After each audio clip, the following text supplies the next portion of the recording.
Have you dug it up yet? It was the first thing the barman had said to me all night. I was probably on my third pint. It was approaching closing time, though that didn't mean much in this musty village pub that had seen maybe one or two customers the entire evening. When I had walked in several hours before, he had hardly lifted his head from his newspaper. He greeted me with a curt nod and pulled my pint of choice with barely an upward glance. That had been the general tenor of my encounters with the inhabitants of my ancestral town. A village of only a couple hundred souls, located in a forgotten corner of Gloucestershire, England, not too far from the Forest of Dean. I was born here, but my parents moved to New York City when I was an infant. They're dead now, my parents. Mom died shortly after I graduated college. Dad died just a couple years ago. I'm an orphan, with a hefty inheritance and trust fund that has pretty much set me up for life. But I'd give back every cent if it meant seeing them again, even if only for a couple minutes. I can't say I've used my money for altruistic purposes, unless you think bottle service and an endless stream of attractive girlfriends contributes to the common good of humanity.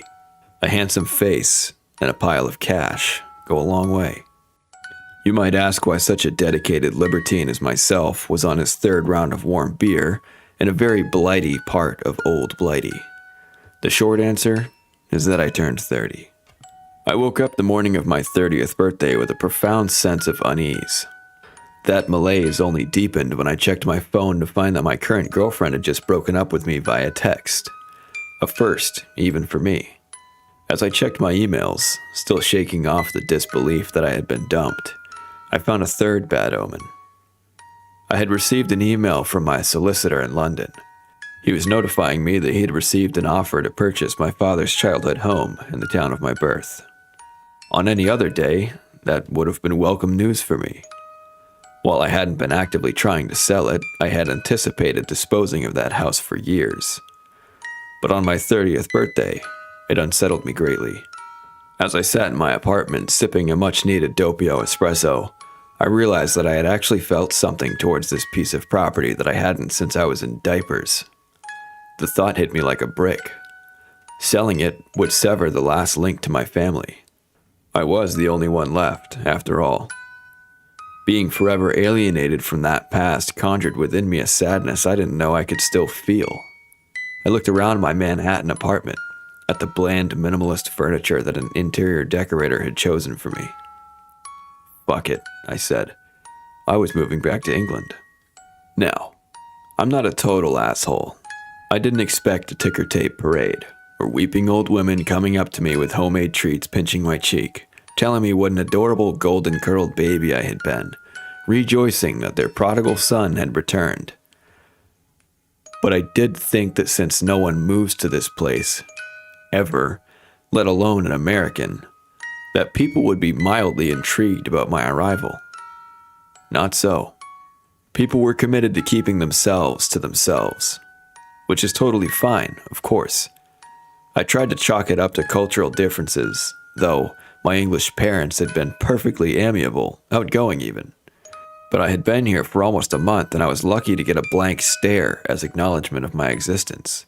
No greetings, no introductions, nothing. I'm sharing all of this as background to demonstrate just how jarring it was to hear that question from the barman. In fact, I almost fell off my stool. Excuse me? Dig what up? I asked incredulously. The man smiled as though indulging a child with a secret. He was an older fellow, with more hair growing out of his ears than on his head. You know, he said, rapping his reddened knuckles across the counter in enthusiasm. The time capsule. The what now? He chuckled dryly. You are the Catesby boy, aren't you? Yes, I'm William Catesby. And you have moved back to Catesby House. Yeah? I know. My ancestors were not very creative when it came to naming things. Well then, it should be right there in the garden. 100 years it's been. It's time for it to come up. A time capsule, huh? I suppose it would have been buried by my great-grandparents. Yes. Richard Catesby, your great-granddad. Sounds fun. Thanks for the heads up. So you'll do it then? he said, leaning forward in excitement, his bloodshot eyes boring into me. Sure, why not? I was beginning to feel a little nervous. When? He asked, almost breathlessly. I don't know, maybe if it's not too wet, I'll do it this weekend. I contemplated asking him why he was so interested, but thought better of it. Again, this was the first conversation I had had with someone here, and I didn't want to get on anyone's bad side, least of all the only peddler of booze in town. A booming shout of joy escaped the man's lips that nearly toppled me over with its unexpected exuberance. He clapped a burly hand on my back like I was his long-lost nephew. There's a good lad, he cried. Were those tears gathering in the corners of his eyes? Thoroughly creeped out, I got up to make my escape and asked him what I owed for the pints. He shook his head. On the house, he said, waving away my signs of protest. He grabbed my shoulder and pulled me towards him, giving me a full whiff of his chemical-smelling cologne. He whispered into my ear, dig it up. Dig it up soon. I laughed nervously and freed myself from his grasp. While free beer is generally something that lifts my spirits, I found myself wishing he'd taken my cash. My neck burned as I turned and left the pub. I could feel his overly enthusiastic stare on the back of my neck. My walk home was only a couple blocks, and yet it felt like there were people staring at me from behind every window, hiding just out of sight. The next morning, the entire village had completely changed. It was as though overnight it had turned into the opening scene in Beauty and the Beast. Everyone I passed on High Street waved and said good morning to me, even addressing me by my name. The middle-aged woman checking out my groceries at the shop greeted me with such a bright, deranged smile that I almost left everything at the register and walked out. Glad to hear you're digging up the time capsule, William. The lady hadn't even acknowledged my existence yesterday, and now she was acting like we were best friends. I was tempted to call this to her attention, but the thought of provoking her ire filled me with even more dread. Yeah, it certainly seems to be the source of a lot of excitement around here. Her smile widened even further. That's right, William, she said. I paused to allow her to elaborate, but she just kept smiling. I quickly gathered my purchases and left. That night, I contemplated my garden. It was a modest affair, with some lovely rose bushes and shrubbery that was due for a good trimming. Moss-crowned stepping stones led to a wrought iron bench. A pretty little bird bath sat in the corner, underneath a giant rowan tree adorned with large clumps of mistletoe still dotted with berries. I realized I had no idea where this time capsule would be, but I'd dig the whole thing up if it meant people went back to ignoring me. A banging on my front door shook me out of my reverie. Pretty late for a visitor, I thought with a pang of anxiety. I approached the door, the creaking of the wooden floorboards under my feet the only sound. When I opened it, there was no one there. I looked up and down the street, but I could see no one coming or going. Before me was a large shovel with a note attached to the handle with a rubber band. Under the bench, dig it up. The message was written in a sprawling, unsteady hand. Fine then, I shouted into the empty street, fear turning into the kind of anger that leads to hasty action. I grabbed the shovel and a sweater and immediately went out back, my mind fixed on getting this over and done with. I scraped away the gravel under the bench and thrusted the shovel into the brown earth, which gave way easily. It felt good to be digging, working. I felt my fury evaporate into curiosity. Just as I began to enjoy the sensation of lifting the dirt, I felt the same feeling of being watched that had been plaguing me since my conversation with the barman the night before. I stopped and leaned against the shovel, looking around me, searching for the source of that feeling, the beginnings of sweat condensing at my brow. While the house was freestanding, I could see the neighbors on either side from my viewpoint in the garden. In both houses, the shades were drawn, the windows darkened. Back beyond my vine-covered fence, there was a large dormant field bordered by a dilapidated hedgerow and walking path that was perfectly charming during the day. That night, the darkness was overwhelming, but I could see nothing that could have been the source of my unease. I kept digging, pushing away the paranoia. I had uncovered a couple feet of dirt when I hit something metal.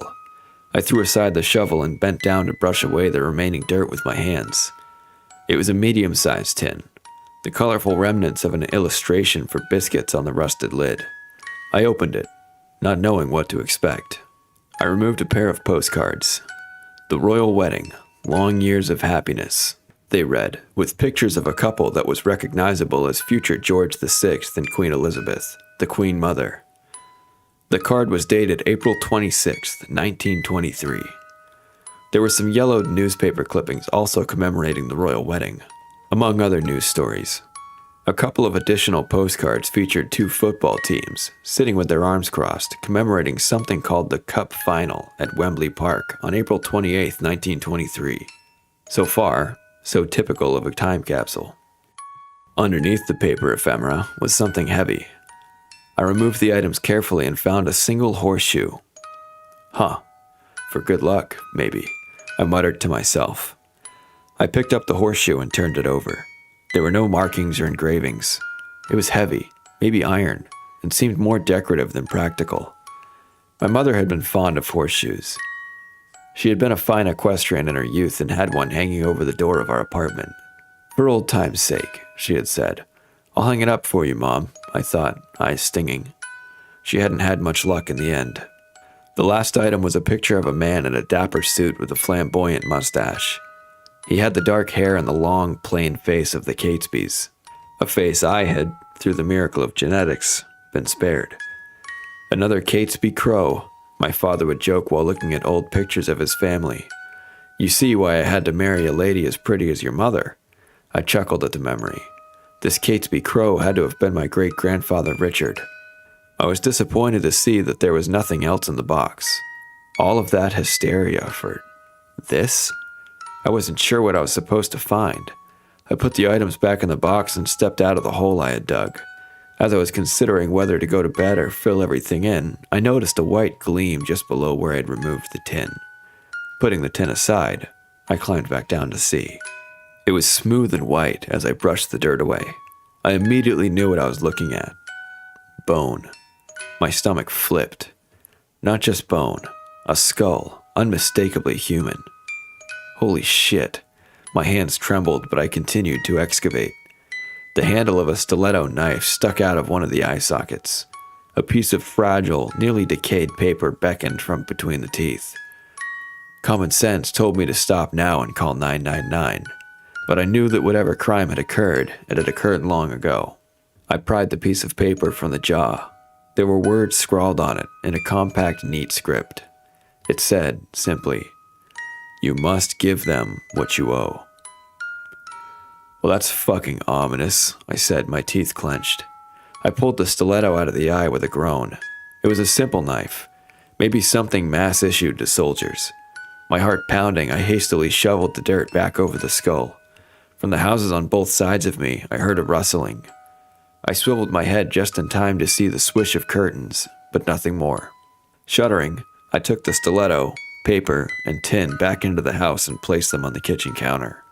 For a moment, I stood staring at the items, daring myself to contemplate how and why they had been placed in my garden. By then, I was tired and filthy and sick of mysteries. I decided to take a quick shower. Afterwards, I tried to fall asleep, pulling the quilt over my head as though I were a child afraid of the dark. I quickly drifted off and immediately found myself in the middle of a vivid dream. I was standing in the clearing of an ancient wood. Before me was a stag, struggling against some invisible force. The stag bucked his antlers up and down, as though trying to free himself from a net or a web, his eyes wild, his mouth gaping, foaming at the intensity of his effort. I took a step towards him, and at my movement, he was still, eyes now fixed on me. I could feel the malice emanating from him, as though I had interrupted something important. It lowered its head, as though aiming its antlers on me, and pawed the dirt before him as if preparing to pounce. I willed myself to run, but I could not move. The stag lunged at me, burying his antlers into my stomach, throwing me to the ground, bleeding. He reared to bring his hooves down on my head, but just before he could do so, a terrible clanging sound echoed around us. My eyes flew open, and it took my brain a few seconds to realize the clanging sound was no dream, but real. I was on the floor, my feet tangled in the sheet. It was a bell, a church bell, ringing so loud it was as if I were inside of it, though the only parish church in town was several blocks away. At every knell, my head throbbed, Pain exploded throughout my body. I stumbled out of my room, my body moving with no purpose beyond the instinctual urge to escape this torture. After several minutes of pain that blinded me so badly I could hardly find where I was going, I found myself in the kitchen. To my horror, every door of every cabinet, every drawer was opening and closing to the rhythm of the bells. The objects from the time capsule sat silently on the counter, exactly where I had put them before, as though accustomed to being surrounded by chaos. Through my kitchen window, I caught a glimmer of light coming from the garden. It was some sort of flame suspended in the dark. No, it was a torch. A torch carried by a hooded figure, its face obscured. My judgment dulled by the pounding pain of the bells, I grabbed the nearest object I could find, the horseshoe. With a frenzied motion, I pulled open the window and lobbed the horseshoe out at the figure, but it was already gone, its flame extinguished as though it had dissolved into the very night itself.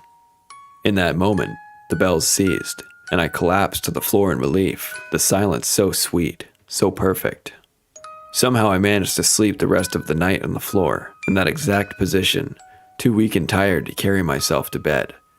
In the morning, I woke up groggy, nearly every corner of my body sore and unpleasant. A shower didn't help, neither did my coffee. The sunlight draped the kitchen in an innocent honey glow, but it wasn't enough to make me forget that my head had nearly exploded from chiming bells the night before. With a sigh, I realized I somehow had nothing to eat for breakfast, so I reluctantly headed out, not too excited to see my fellow villagers. The street was blessedly empty, but my friend, the grocery lady, was waiting for me, still smiling. I nodded to her and muttered a good morning and had the unfortunate privilege of feeling her eyes on my back as I hurriedly grabbed a loaf of bread and some eggs. My original plan was to pretend like I had something urgent to read on my phone as I checked out, but I had a million questions swirling around in my head. I couldn't help myself. So, powerful church bells over at St. Edward's, right? I asked, trying to sound as casual as possible. The woman laughed, a shrill rapid-fire laugh that cut right through me. Oh, William, there are no bells at St. Edward's, not since the bell tower caught fire, back nearly 100 years ago. What do you mean? You didn't hear anything last night? Nothing at all, she said, smile deepening. Ah, okay, well, thanks, I said, reaching for my food, panic rising. Her hand shot out from behind the counter and clamped over mine, nails digging into my wrists. You dug it up, didn't you, William? She gasped. I grabbed my stuff and ran out the door, all the way back to my house. As I jiggled the key in the lock, I imagined making myself a nice omelet and some toast. But that happy thought was soon pushed away by the sight greeting me when I stepped inside. There was writing up and down the walls, scrawled hastily in black ink. Letters uneven and varied as though written by different hands. It was the same sentence, written over and over again. Words loud and angry as though a crowd of people were shrieking in my ears. You must give them what you owe. My foot touched something hard and cold. I looked down. It was the horseshoe. I picked it up, tears finally escaping. As I held it in my hands, I felt a dull ache travel from my hands to my heart, and I knew nothing would be the same. The police were patronizing and disinterested, muttering to me about teenagers and pranks. They reassured me that the ink could be cleaned easily, as if that was my primary concern in contacting them. That's when I Googled and found this subreddit. Maybe someone here has a better answer than school kids hazing the new guy. Because I know something is deeply wrong, and I fear things are about to get worse. Much worse. The police were right about one thing.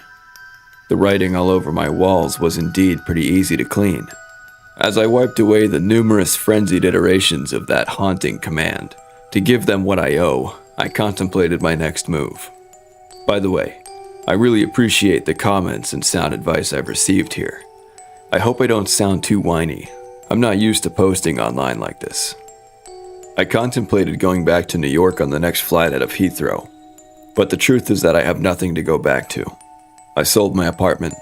I have no family, no job, too many ex-girlfriends, and my other friends are mostly interested in how I can subsidize their lifestyles. I suppose I'm more than a little bit fatalistic, but this is all I have. I've painted myself into a corner, and the only way forward is to solve this mystery. Unfortunately, my village doesn't have a library or a public archive where I could do research. As for the parish church, given the population decline and the decreasing church attendance among those who remain, it was consolidated under some sort of regional administration a couple decades ago. There's not even a vicar there anymore. One comes around every couple months or so to have a Sunday service.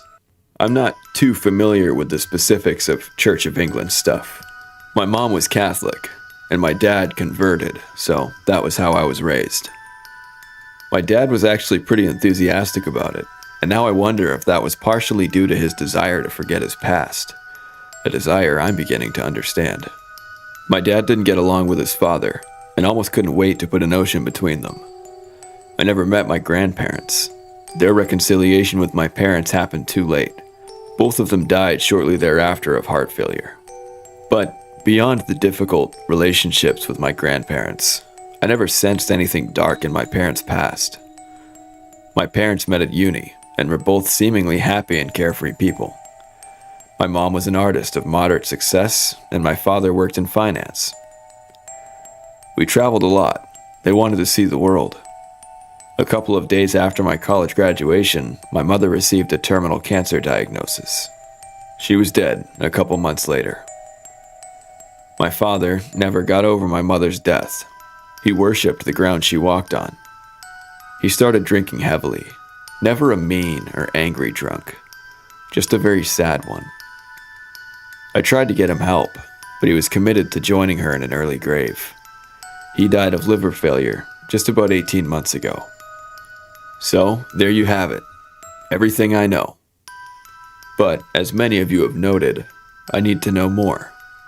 I'm not sure I trust people around here to give me a straight answer. So I think I may have found a solution. Less than a half an hour's drive is a much bigger town called Bearston. Actually, quite famous in the area for being a well-preserved medieval market town. Now it's mostly overrun with hipsters from London who want to live out their grass-fed beef country fantasies. Not that I'm much better, but you get my point. I figured Bearston might have better resources that could assist in figuring out what is going on. My plan sorted, I cleaned the final letters off my wall. It felt as though the objects from the time capsule glared at me in response.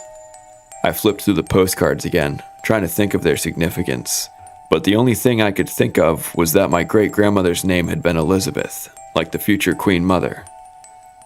I picked up the horseshoe once more, trying a second time to discern any markings or any other clues, thinking I could hang it over the door, just like my mother often did. But as I held it, my hands began to ache, and my arms felt weak. Little pinpricks of pain danced around my fingers. A wave of nausea broke over me. Trying to suppress a dry heave, I opened the door to the patio and shoved the horseshoe outside, feeling immediately better once it left my hands. Almost at the same time, I heard a window slam shut in my neighbor's house. Do they have nothing to do besides watch me all day?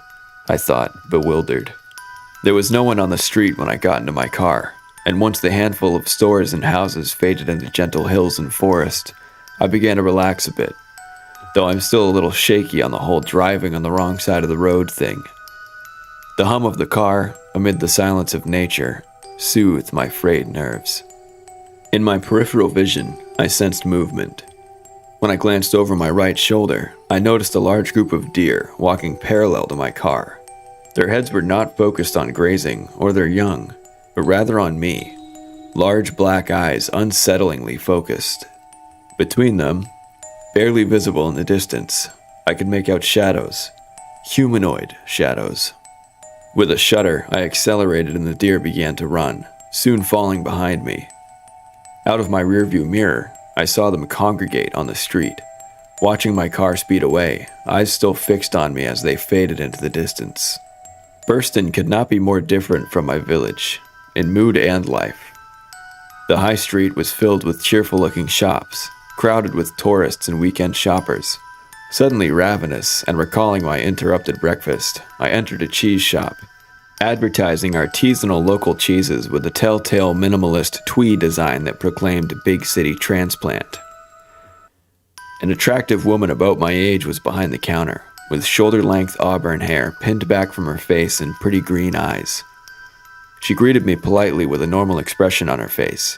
It was nice to walk into a store and not immediately want to walk right out. "Can you tell me why double Gloucester cheese is yellow?" "I've always wondered," I said, putting on my most charming smile. She gave me a bemused smirk. "It's because of an herb, Gallium verum, commonly called lady's bedstraw."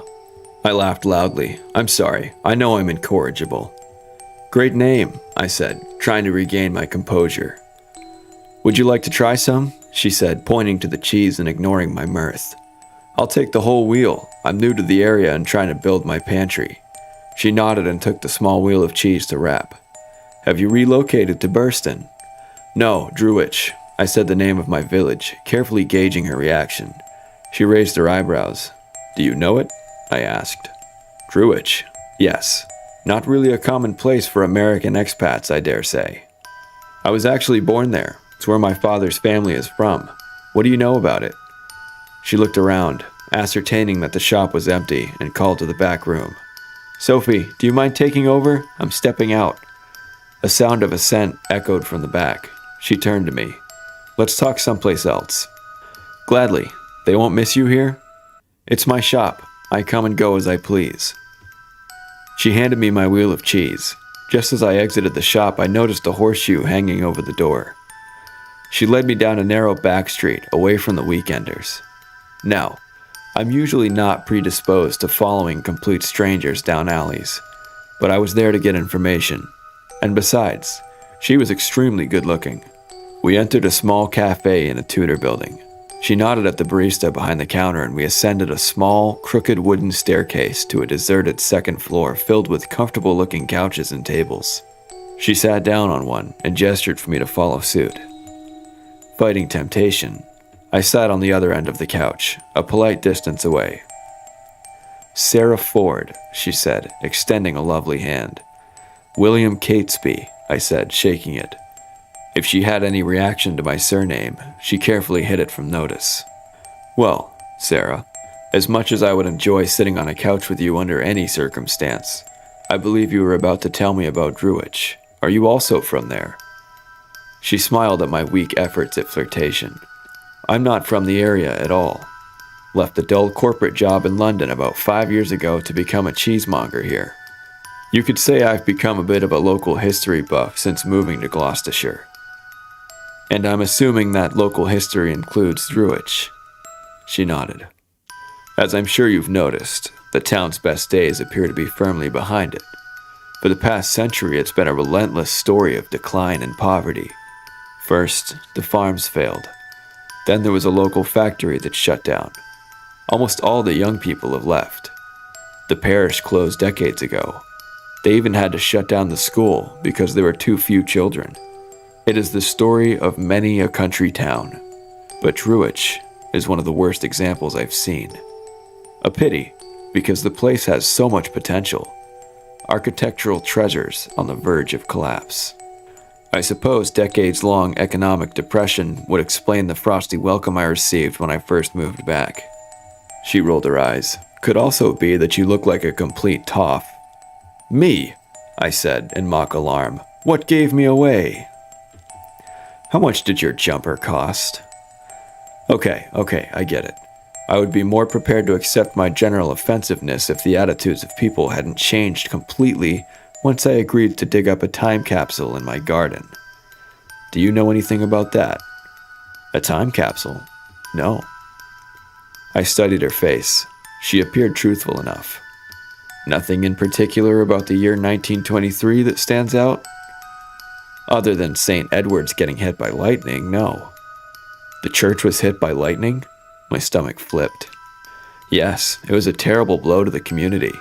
The old Norman bell tower caught fire and was completely destroyed. The fire was so hot the iron bell melted against the stone. Not a year Druwich would particularly like to remember then. I wouldn't think so, but apparently your great-grandfather thought differently. Now hold on there, Sarah. I haven't said anything about my great-grandfather. Her face blanched. Well, I simply calculated. She made a movement to stand. I caught her arm and brought her back beside me. I'm not as stupid as I look, I promise. I know you didn't bring me here to talk about historic patterns of economic downturn in English country villages. Her eyes caught mine, and for a moment she held my gaze. A shadow passed over her face. She turned away. People around here like to say Druich is cursed, she began, measuring her words carefully. And somehow, in some way, your family was at the center of it. You see, the only family whose fortunes did not seem to crumble into thin air were the Catesbys. In fact, Richard Catesby's wealth only increased. Shrewd investments, I said. That's what my father always said. Or just good luck, she said quietly. If we have such spectacular luck, why hasn't any Catesby lived past 65 years old? Why are they all dead? I said bitterly, the volume of my voice rising. I thought of my mother on her deathbed, only 47 years old, body wasted away to nothing. My father dead on the bathroom floor, not even 55. I apologize, William. I am just repeating the local folklore, that's all. She patted my hand in sympathy. I know, it's fine. I think it's something I need to know. I opened up to her. I told her everything, about the time capsule, the skull with the stiletto and message buried underneath, about the phantom bells and overly enthusiastic villagers. She listened carefully, never once looking at me as though I were mad. Alan and Barbara are perfectly lovely people. You shouldn't be afraid of them, she exclaimed when I had finished. I gave her a confused look and she made a self-deprecating laugh. Sorry, Alan is the barman and Barbara is at the shop. Really nice people. How do I win them over then? Do you think they could help me with whatever has been haunting me? Or how do I know they aren't the ones who are behind everything? I don't think they would be capable of terrorizing you like that. There has to be something else. Nothing comes to mind? Not at the moment, no. But here in Burston, we have a small library with some historical records. When the parish in Druich was being dissolved, some of the records came here for safekeeping. It's usually not something available to the public, but I'm close friends with the historian in charge of the archive. I can take a look and let you know what I find. You're friends with a lot of people, Miss Ford. She smiled, blushing. It's easy to make friends when you sell delicious cheese. Don't sell yourself short, I said, leaning ever so slightly closer. She chuckled and took out her phone. Let me give you my number, in case I find anything. Archival research purposes only. Got it. Broader topics of communication would also be accepted, she said with a sly grin. Excellent. I walked her back to the cheese shop, making sure the back of my hand would occasionally, accidentally, brush hers. But my incessant flirting was interrupted when rain began to pour down on us. We ran the rest of the way, laughing. I held open the door to her shop. Until next time, William Catesby, she said. Farewell, Sarah Ford. Do keep me posted. She nodded, waved, and joined her employee behind the counter, who stared at me and then back to Sarah with a bemused expression on her face. I hurried my way back to my car, not enthused by driving home in such a downpour, but still buoyed by my encounter with Sarah. The drive began normally enough. I drove cautiously. The sky had darkened considerably and the rain had thickened, making visibility difficult. What I had learned confirmed what I had feared, namely that my family may have been responsible for something nefarious. But our conversation had left me with even more questions. I'm fairly certain that Sarah still knows more than she let on, but so far she was the only person who seemed willing to help me. I was almost back to Druich when a pale, writhing shape suddenly jumped before me. I cranked the wheel, swerving violently, my wheels skidding over the wet road, my car propelled forward, smashing into a giant tree. I was momentarily stunned, but otherwise uninjured. I struggled against my seatbelt and airbag. The driver's side door was still able to open and I stumbled out onto the wet grass, my head spinning. The thing that I had narrowly avoided was in the middle of the road and twitching. As I approached, I realized it was a naked man, crouched in a fetal position. I called out to him, but he made no response. I pulled out my phone to call 999, but but it was dead. Shit. He was moaning, a low and terrible sound. I called out again, but he didn't react. His arms were covering his head. I reached out to touch his shoulder and he spasmed violently, his arms flailing outwards. His face had been flayed. From forehead to chin, the skin had been removed. He opened and closed his bleeding mouth. His eyes rolled around in panic, searching for the safety of eyelids that no longer existed. Ants had already found him. They swarmed the meat of his cheeks, the wetness of his eyes. "What the fuck?" I said. At the sound of my voice, his eyes found me. He began to convulse, a choked sound escaping from his lips as though he were trying to speak. With a ragged moan, the man went limp. I took his pulse, but he was dead. I stepped back in panic. I was still several miles away from Druich and my car was completely totaled. I scanned the road for any other motorists, but there were none. There was no indication where the man had come from. No bloody footprints, no nearby sheds or houses or other structures. As I stared into the trees, I noticed a flicker of lights. One, now two, now several. A line of flames deep in the forest.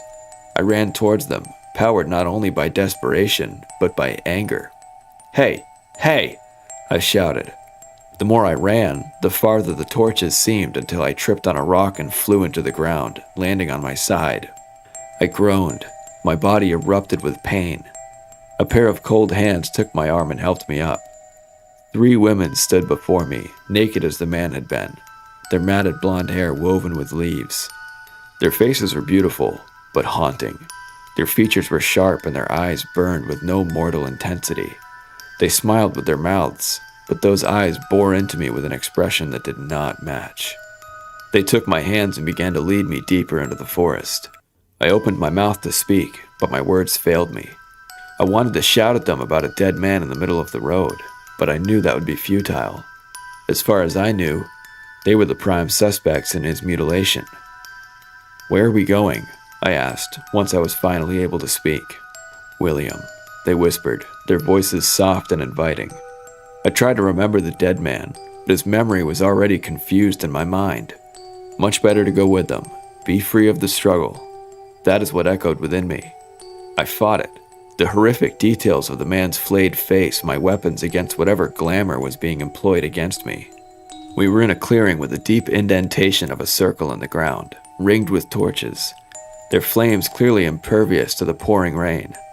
I did not want to stay around for whatever they had planned. Almost as if sensing my doubt, their hands strengthened their hold on my arms.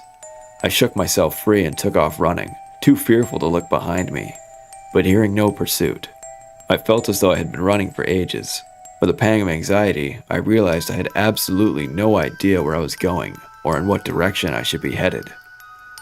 Though the rain had ceased, the landscape before me appeared the same, familiar, and yet unfamiliar. I began to despair when from behind I heard a loud snort. I turned around to find a massive black horse, stomping at the ground impatiently. Its eyes glimmered with the same intensity as those of the ladies who had lured me so deep in the woods. We stared at each other, and I had the strong sense that he wanted me to ride. I approached and saw that he had no saddle. My mother had taught me to ride, but I had never done it bareback. Still, those eyes compelled me. I found it surprisingly easy to launch myself onto his back. My hands found his braided mane and he was off. I steadied myself as he gained speed. After only a few minutes, my concerns were assuaged when I saw the outline of Druich come into focus. Never thought I'd be so happy to have found my way back here, I thought. A sense of calm descended over me. As we approached the town, I saw a decent number of people milling about, taking care of weekend shopping, mostly elderly and middle-aged. At the sound of the horse, they raised their heads in surprise. Their eyes widened in terror, some gasped, others averted their gaze. At first, I thought that this reaction was, rather justifiably, directed at the horse I was riding. But as I watched the villagers recoil in fear, I realized that it wasn't the horse. Not at all. It was me. They had lifted their eyes to me, and what they saw filled them with dread. I stopped the horse and dismounted as we approached my house at the end of the town's main street. The horse immediately galloped off back towards whence we came. The villagers crept away from me and back to their own homes. I recognized Alan the barman and Barbara the grocer among them, staring at me with undisguised apprehension. The thought occurred to me that I should feel pity for them, or perhaps frustration at their misunderstanding of my intentions. But I couldn't feel anything at all. I was cold from the rain, but there was a deeper cold inside of me now, a cold that was beginning to wake. I gave them a wave and closed the door behind me. Back at Catesby House, my phone safely charging, I called the police. They were not too keen on visiting me for a second time that day, but when they heard what I had to report, they came quickly. They sent officers to check on the dead man and my car. While the sun set, they questioned me at my home, and I tried to stick as close to the truth as possible without sounding criminally insane. I told them about the crash, exactly as it happened, about the horrifically mutilated man I had swerved to avoid. I said I had searched for help around me, but had found nothing. There was no way they were going to believe me if I told them I had been escorted by 3 naked women to an unknown location for God knows what. The sticking point was how I had returned to Druidge. The entire town had seen me riding in bareback on a mysterious black stallion, and the police were extremely suspicious of my true story, that I had simply encountered the animal whilst wandering the woods. "How did the horse know where you wanted to go?" asked the police constable who had introduced himself as Owens. "Luck, I guess," I said. PC Owens scowled. "Listen, I have no way of determining the horse's frame of mind. Maybe he wandered away from his enclosure and was just as lost as I was." His frown deepened and he wrote something emphatically on his notepad. Just then his partner, PC Phillips, picked up her phone. Her face twisted into a look of concern, which she quickly turned on me as she listened to the caller. She hung up and sighed. "That was the officer at the site of your accident, Mr. Catesby. He found a body in the middle of the road, as you described. However, it appears that this individual has been dead for quite some time." "What do you mean? It was only a few hours ago." "They found a skeleton, so old and fragile it was practically crumbling." "Were you lying to us?" PC Owens said, anger rising in his voice. "No, I wasn't," I said, trying to suppress my frustration. "The guy practically died in my arms." PC Phillips smiled condescendingly and placed her hand on my arm, as if to comfort me. "Your car was in a rather bad state. Are you sure you didn't hit your head in the collision? If you were feeling unwell, we can have an ambulance come. You don't have to feel shy or ashamed at all. In that sort of downpour, I wouldn't be surprised if your eyes were playing tricks on you." I wanted to protest, but I knew it would be useless. "I'm fine. I don't need medical attention," I said. "There is no shortage of missing hikers and other wanderers in that forest," said PC Owens smugly. "Perhaps an animal uncovered an old skeleton and dragged it in the middle of the road." They gave me information about the recovery of my vehicle, reminded me to call my insurance, and other boring things before finally leaving me alone. I tried to remember the last time I had eaten something and realized I hadn't had anything all day. While I lamented the loss of the wheel of Sarah's cheese that was still in my car, I was actually not that hungry at all. A fact that surprised me greatly.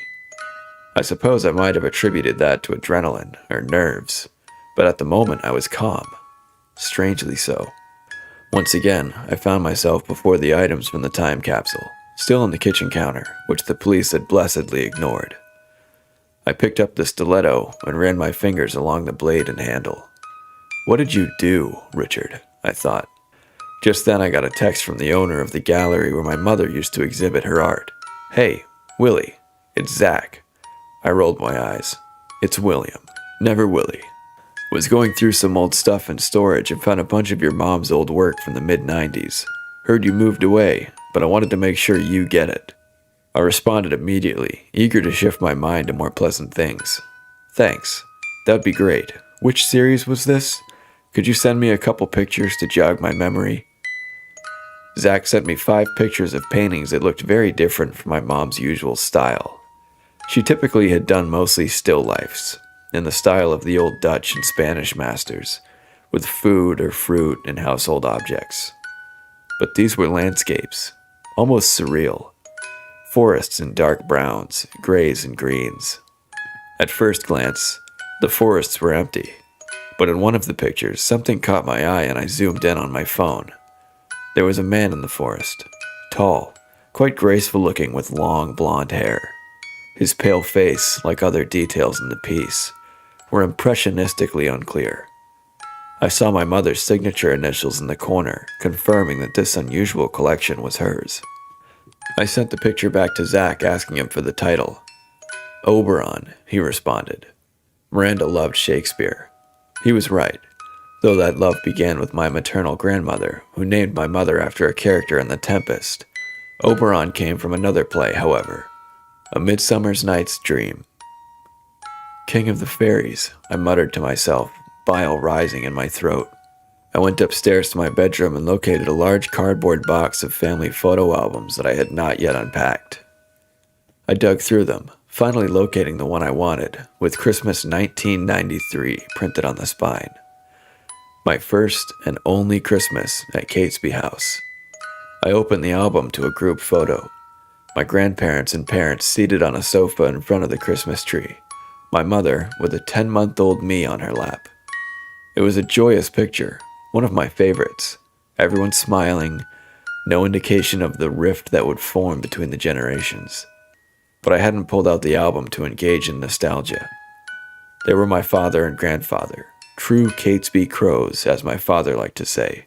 Dark hair, dark eyes, a long hawk-like nose. My grandmother also had dark hair, though streaked with gray in the photograph, and brown eyes. My mother's hair was brown as well, only slightly lighter, her eyes also brown. Then, there was me. An adorable baby with blonde hair and blue eyes. My hair would darken as I age, my mother would say. It never did. I once dated a geneticist who told me that this sort of thing is not that simple, that plenty of children are born with distinctive features that might skip a few generations. But looking at this picture alongside that painting filled me with dread, especially when viewed in the context of the other strange things that have been happening to me since I dug up the time capsule. My heart ached thinking that I could never talk to my mom about this. It was dark now. I thought I should go to bed, even though I didn't feel that tired. I threw my clothes off, got a pair of sweatpants off the floor, and crawled into bed. I stared at the ceiling and the house felt so empty, so stripped of life.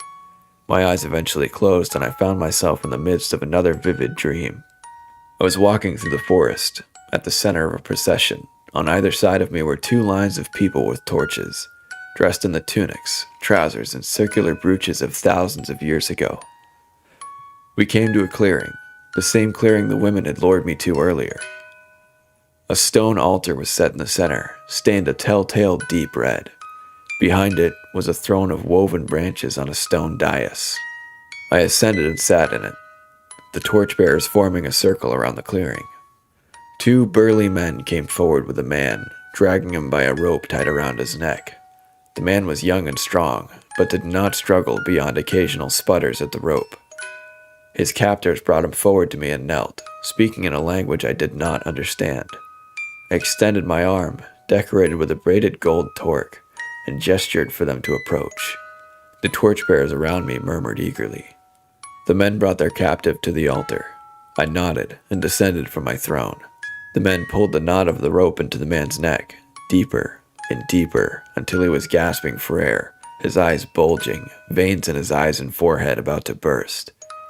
I raised a finger, and the knot was loosened. The man choking, falling, but caught by his captors who hit him in the back of the head with a wooden club. They placed the bleeding, unconscious man on the altar. An attendant brought me a small, elaborate knife which I raised to the onlookers with a smile. I gazed down at the man before me, his eyes staring blankly, his face twitching. With one swift, graceful movement, I brought the knife down and sliced open the man's throat. The people cheered as I absorbed their adulation and watched the rich, red blood pool around the altar. The man was dead. I carefully dipped my hands in his blood and raised them. They began to chant, and I felt powerful. I awoke once again on the floor of my bedroom. I brought my hands to my face, trembling, but saw that they were clean. Holy shit. My heart racing, I went to the bathroom and examined myself in the mirror. Same hair, same face, same clothes. I sighed. But there was something about my eyes, something off in the color. The blue burned with a new intensity, all too similar to those of the ladies in the wood. The overhead lights flickered and went out. I felt a hand on my shoulder and looked down to see pale, slender fingers. With a cry, I shook it off and the lights were back on, leaving me shivering. I went downstairs, made myself a coffee, and watched the sunrise over my garden. I stared at the brown mound of dirt where I had reburied the skull. I thought about who that unfortunate individual may have been. I thought of the man I killed in my dream. I thought of the man I killed in the dream, how it had felt when I plunged the knife into his flesh. I shuddered at the memory. "It's time to end this," I said. I picked up my phone and dialed the number. Sarah answered groggily. "William, it's 6 in the morning. I need you to make an introduction for me." I agreed to meet Alan, Barbara, and Sarah at the pub. I pulled on a turtleneck, some reasonably clean pants, and, since my eyes were still looking distinctive, a pair of sunglasses. When I opened the door, I was surprised to find Sarah there, looking beautiful, of course, but also strangely nervous. "I heard about your accident. I'm terribly sorry," she said, fidgeting with the strap of her purse. "I'm fine, though I can't say the same about my car. I'm sorry to say your cheese was inside." "I'll get you more, free of charge, as long as you bring it to me yourself." A smile flickered across her face, but she still seemed tense. "Please, William, I like you. Be careful. I thought Alan and Barbara were lovely people, no need to worry. They are. They've just been through quite a bit. The whole town has."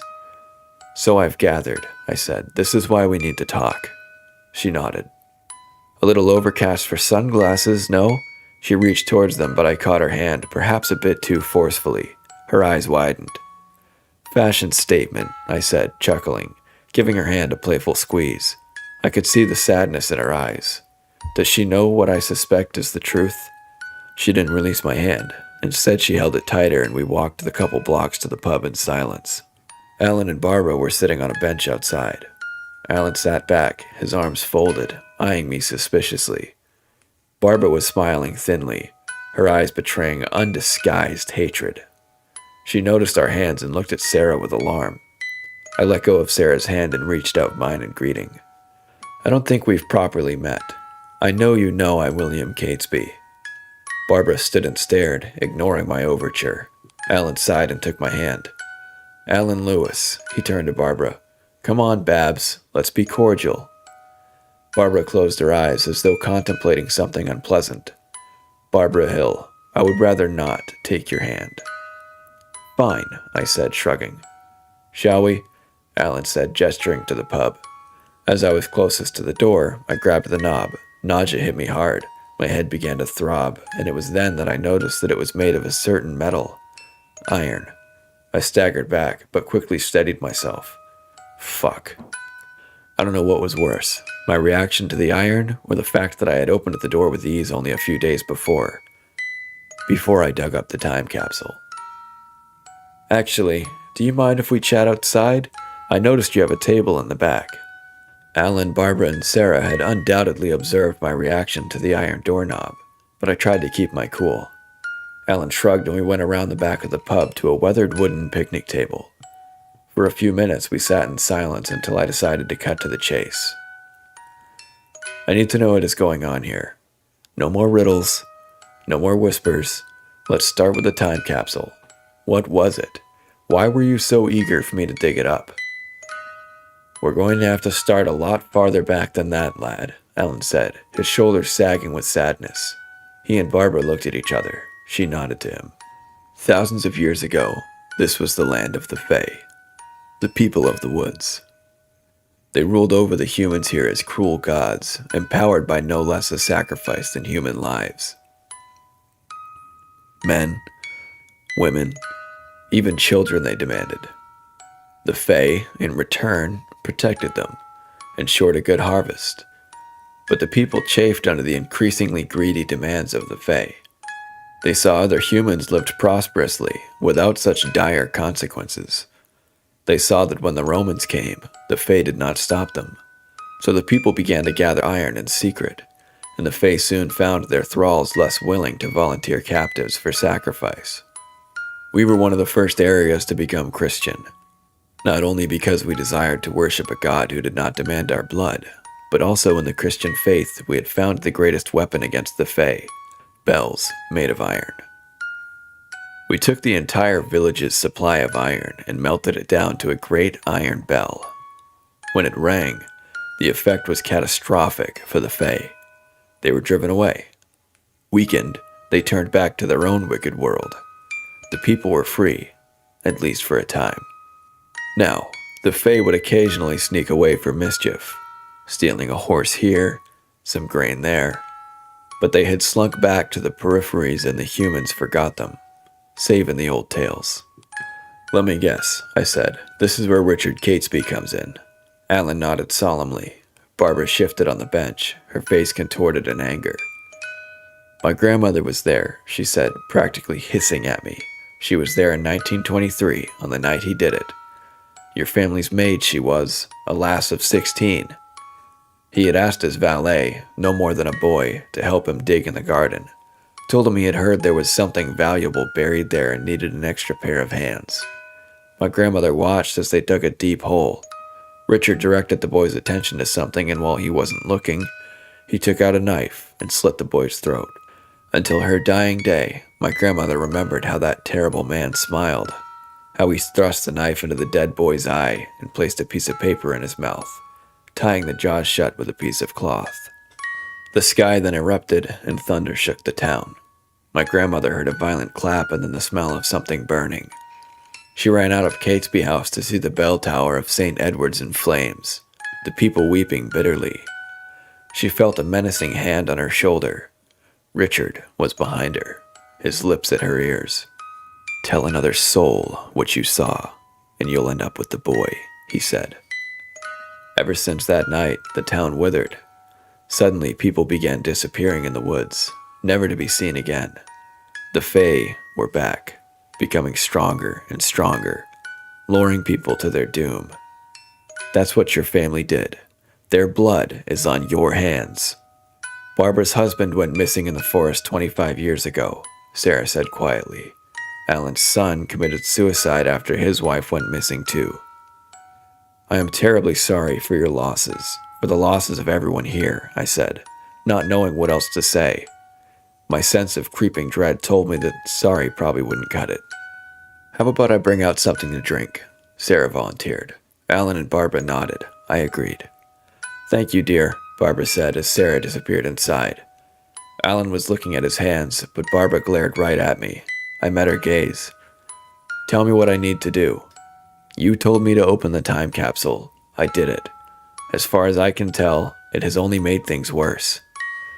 "Richard covered up his crime by telling the town he had buried a time capsule," Barbara said bitterly.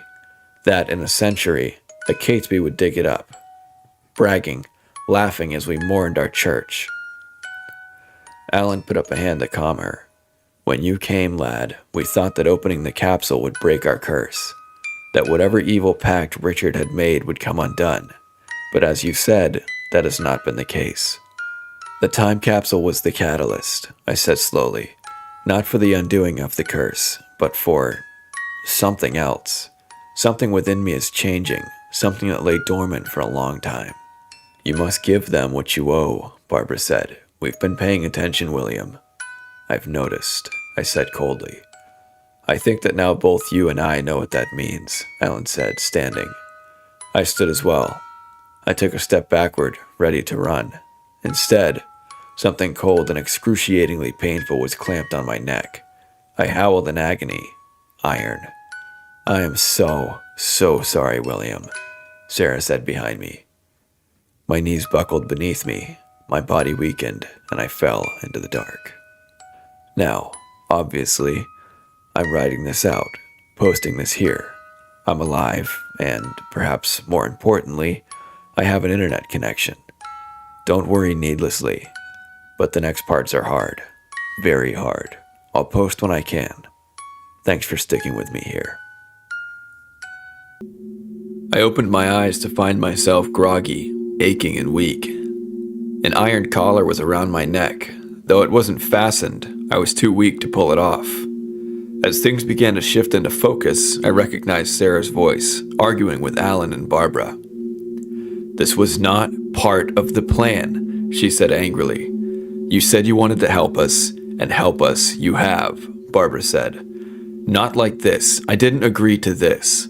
I thought we would just take him to the barrows." "Don't blame us for your own mistaken assumption," Alan growled. I lay on cold, damp grass, but at my back I felt heat, a lot of heat. It took me a great deal of effort, but I managed to roll over to my side to see the source. A giant bonfire, stacked high with logs and scrap wooden piles, raged before me. My shirt had been removed. "We were only supposed to bring him to the Fae," Sarah cried, "not kill him." "Oh, great," I thought miserably. "This is what is required," Barbara said coldly. "For all your charitable overtures, for all the sympathy and free goods from your shop, you'll never be one of us. You'll never understand what it's like to scrape by day, to lose the only man you ever loved to them. Life is unfair. It's unfair for us, and it's unfair for him too." She gestured towards me. "You weren't there, Sarah," Alan said. "You didn't have to see your child, dead, hanging on a rope from the rafters, face distorted, eyes bulging. And that's why I wanted to help you," Sarah said. "I want you all to be free. You said returning him to the Fae would break the curse, but I won't let you kill him." I felt her hands at my neck. She tossed the collar to the ground, and I felt my strength returning. "I hope you kept the turtleneck, Sarah. It's Loro Piana," I said weakly, just managing a wink. My senses sharpening, I realized that we were not alone with Alan and Barbara. A crowd of villagers stood with them, and they glared at us with hatred. Sarah helped me to my feet. "Shut up and start running," she shouted. I would have, but my legs still felt like lead. I staggered forward, almost falling. Alan grabbed my arm before I could flee, and another burly man grabbed my other arm, roughly pushing Sarah aside. Barbara restrained her. An elderly woman, who I recognized from town, stepped forward with a bowl of a blue substance that appeared to be woad. Her face was emotionless as she dipped a gnarled hand out of the woad and traced a few lines on my chest. The fire cracked and hissed before me, bright flames whipping upwards, contrasting with the overcast gray sky. Several crows were perched in the trees surrounding us, waiting for the aftermath of this dark ceremony. The men brought me closer and closer to the blaze. More people stepped forward, lifting my legs until I was facing the fire head first. My eyes stung. My face felt unbearably hot, as though I was being thrust into an oven. So, this is how it ends. Fire. Of all things, it had to be fire. I wouldn't even have the dignity of dying by smoke inhalation first. The fire roared and crackled, ready to consume me. Amid the din, I could hear Sarah screaming, and I almost felt smug that at least she would have to live with the guilt of what she had abetted. The men swung my body and released. For a moment, I felt nothing. I was consumed by a great bright light. And then the pain began, erupting on every inch of my skin. I heard the sound of my own voice, releasing a terrible sound, like no scream I'd ever uttered. But then, something within me surged, a great force bubbling inside. I leapt and was carried above the fire, into the smoke. I coughed and sputtered and felt myself falling, tried to raise my arms to brace myself, but I was too late. I crashed through the top of a tree, branches and leaves breaking my fall, albeit painfully. I groaned, but gratefully gulped down the fresh air. I ran my hands over my face, my hair, and then held them out to examine. My skin was untouched. Beyond the smoke that scorched my throat and the branches poking my back, I was miraculously unscathed. I breathed a ragged sigh of relief, filled with the wonder of my escape. Was that me? Did I do that? I was cradled between two large branches of a great oak tree. From my vantage point, I gazed down to see the now familiar indented circle in the soil. I noticed for the first time that the ground in the center was not even, but rather dotted with mounds. not so large as to be immediately noticeable, but gently outlined by the shadows of the grass. Barrows, perhaps. Sarah had mentioned barrows. I searched around me for evidence of the bonfire, but all I could see was a thin plume of smoke some large distance away. The forest was silent. I carefully crept downward, aware of every snap and rustle as I descended. A mist lay over the ground, comforting after the searing heat of the fire. On the other side of the clearing, I could just glimpse the outline of a pair of antlers. The stag came into focus as I approached, and the mist receded. He watched me passively. I stepped over the indentation that traced the circle in the ground. I could see the eyes of the creature more clearly. The color was an unnatural blue, bright and disconcerting, like mine. "You," I said, my voice stopping short of a shout. The stag reared on its hind legs, kicked in the air, and sped off. I ran after it, but I only made it a few steps before my foot sank into the soft ground of the barrow, which began to collapse rapidly around me, sending me into the darkness below. I fell against what sounded like pottery as it fractured underneath me. It was pitch black. I could not see any hole above me indicating how far I had fallen. I stretched out a hand and felt hard, packed dirt less than a foot away from my face. A sweaty, claustrophobic anxiety settled over me. I picked up what seemed like a rounded piece of ceramic laying beside me in frozen shock. This was no piece of pottery. It had 2 rounded eye holes. They were teeth. Bones. They were bones. Everywhere. I was lying on top of an ossuary. Alan's words came back to me. They ruled over the humans here as cruel gods, empowered by no less a sacrifice than human lives. Were these the discarded remains of those unfortunates brought to the bloody altar? I thought of my dream, how magnificent it felt to bring that knife down on my victim's neck. Maybe this is where I belong. The bones were shifting beneath me, rumbling and giving way. I was sinking into them. They were closing in on my face. I flailed, trying to push them aside, but there were too many. I pushed away the panic and closing around me. Keep moving, I told myself. Finally, after battling a leg bone, I could see a pale sliver of light. I barreled towards it as though swimming in a macabre sea. I pulled my body through, bringing a pile of bones with me. I brushed myself off and stood.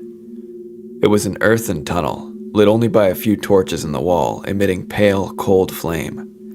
Muffled moaning emanated from the walls as though echoing from a distance. At the end was a massive wooden door, intricately carved with scrollwork that upon a closer look were vines and leaves adorned with acorns, berries, and other natural motifs. It was old, perhaps even medieval. It opened with ease. Before me was a vast hall of sorts, if something without a roof could be considered a hall, filled with different groupings of people, clearly unaware of each other. Instead of a ceiling were churning black clouds, like an illusion for all I could tell. To my left, the walls were finely upholstered with blue damask hangings in gilded wood. The floors were in elaborate parquet. A couple, attired like aristocrats of the 18th century, played a spirited game of whist at a table, a bucket of champagne at their side, with small cakes and pastries scattered about. The woman laughed and laughed as she put her cards down, her eyes vacant. She absently reached for a cake. Her companion was a handsome man, blonde hair tied back in that century's fashion, his eyes burning, smirking at the woman with a sinister air. To my right, big band music blared from an area arrayed like a World War II-era canteen. A pair of soldiers in uniform euphorically danced with women, blonde hair permed into curls, the mark of the Fae also in their eyes. A tray of tea sandwiches sat on a counter. The humans paid me no heed. It was as though they were totally engrossed by their revelries. The Fae, however, met my gaze and grinned in a way that chilled me to my core. It was so disconcerting that I almost ran into a man, about my age, awkwardly dancing to Oasis with a neon-colored cocktail in his hand. He chuckled and slapped me on the back with his free hand. "Sorry," I muttered. "No worries, mate," he said, his speech slurred. "Hey, why don't you grab yourself a drink? Let loose a bit." "What is this place?" I asked. "What do you mean?" he said with a goofy smile. "It's a party. Look around." The bar in which I encountered the man looked suspiciously like it could have been a set in the Spice Girls movie. A Fey woman with a Victoria Beckham bob filled a line of glasses with the same unappetizing drink mix. She winked at me. "What year is it?" The man looked at me like I was crazy. "Did you hit your head or something? It's 1998. I noticed the man had a wedding band on. Barbara's husband went missing in the forest 25 years ago. I grabbed his shoulders, taking the drink out of his hand and setting it on the bar counter. The Fey bartender smirked. "It's not 1998. It's 2023. The man laughed, but I could see a sign of panic in his eyes. "Nonsense. I've only been here an hour or so. Is your wife's name Barbara? From Druich?" His eyes widened. He stopped smiling. "What? Yes. I just went for a stroll. Couldn't have been more than an hour or so," he repeated incredulously. "That was 25 years ago," I said slowly. The man blinked a couple times. His chest heaved as though his heart rate were rising precipitously. His eyes widened and his face contorted hideously. He opened his mouth to issue what should have been a scream, but instead he laughed. A wretched laugh, loud and painful, more akin to choking than an expression of joy. The Fey bartender put a drink back into his hand and whispered something in his ear. Barbara's husband stopped laughing, but his face remained stricken with terror. Tears ran silently down his widened eyes. I backed away from him and moved on, passing an Elizabethan man reciting poetry to a bored-looking Fey woman in a farthingale, pausing every few lines to drink a hearty draught of wine.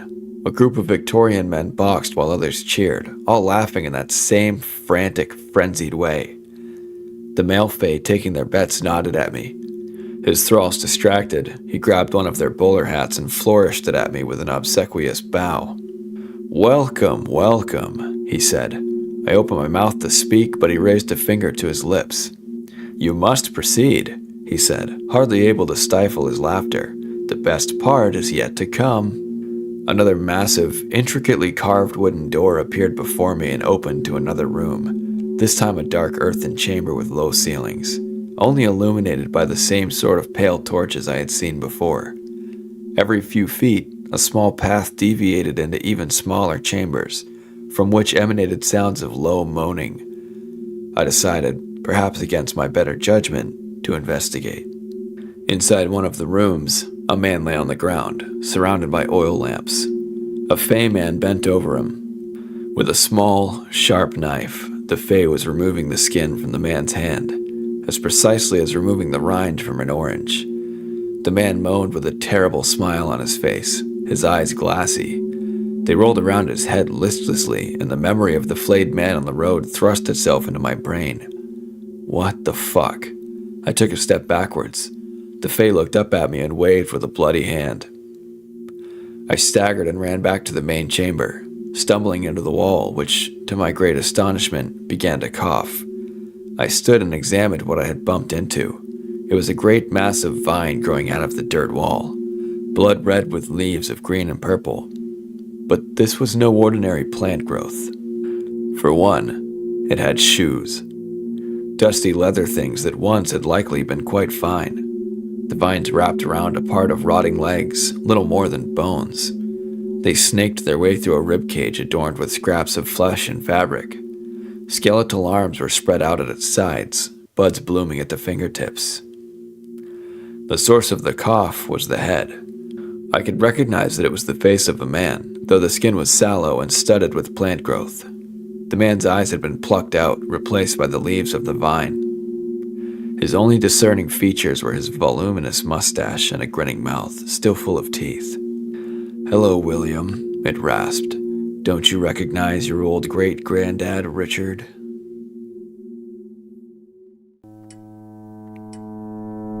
The thing that called itself Richard Catesby emitted a rasping laugh. "I misspoke," he said. "You are no more my great-grandson than the King of England. But we've already gotten ahead of ourselves, haven't we?" "I'm not sure if this comes as a surprise to you," I said, "but you died in 1940. "Died? Perhaps.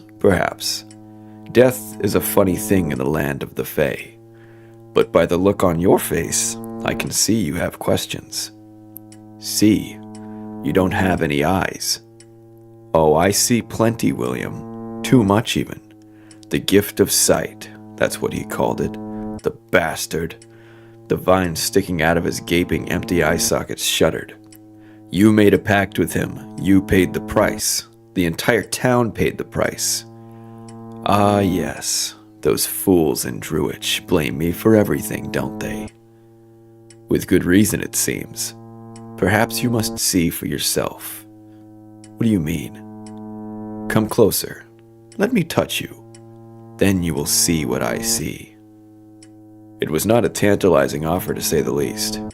No, I prefer seeing the normal way, thanks. You do not trust me, I know. Then do not trust my words, but trust what you will see before you. The sight does not lie. What you will see is no dream, but the truth of the past. He was right. I didn't trust him. But then again, what other way could I finally see the truth?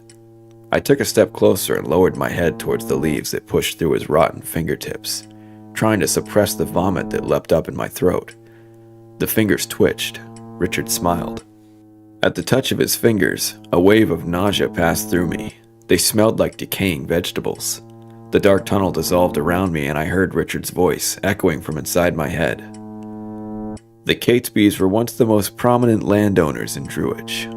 Since the Middle Ages, they owned acres and acres of prosperous farmland. Our fortunes steadily increased. Our children married the daughters of barons. My own mother, the Honorable Anne Quennell, was the daughter of a viscount.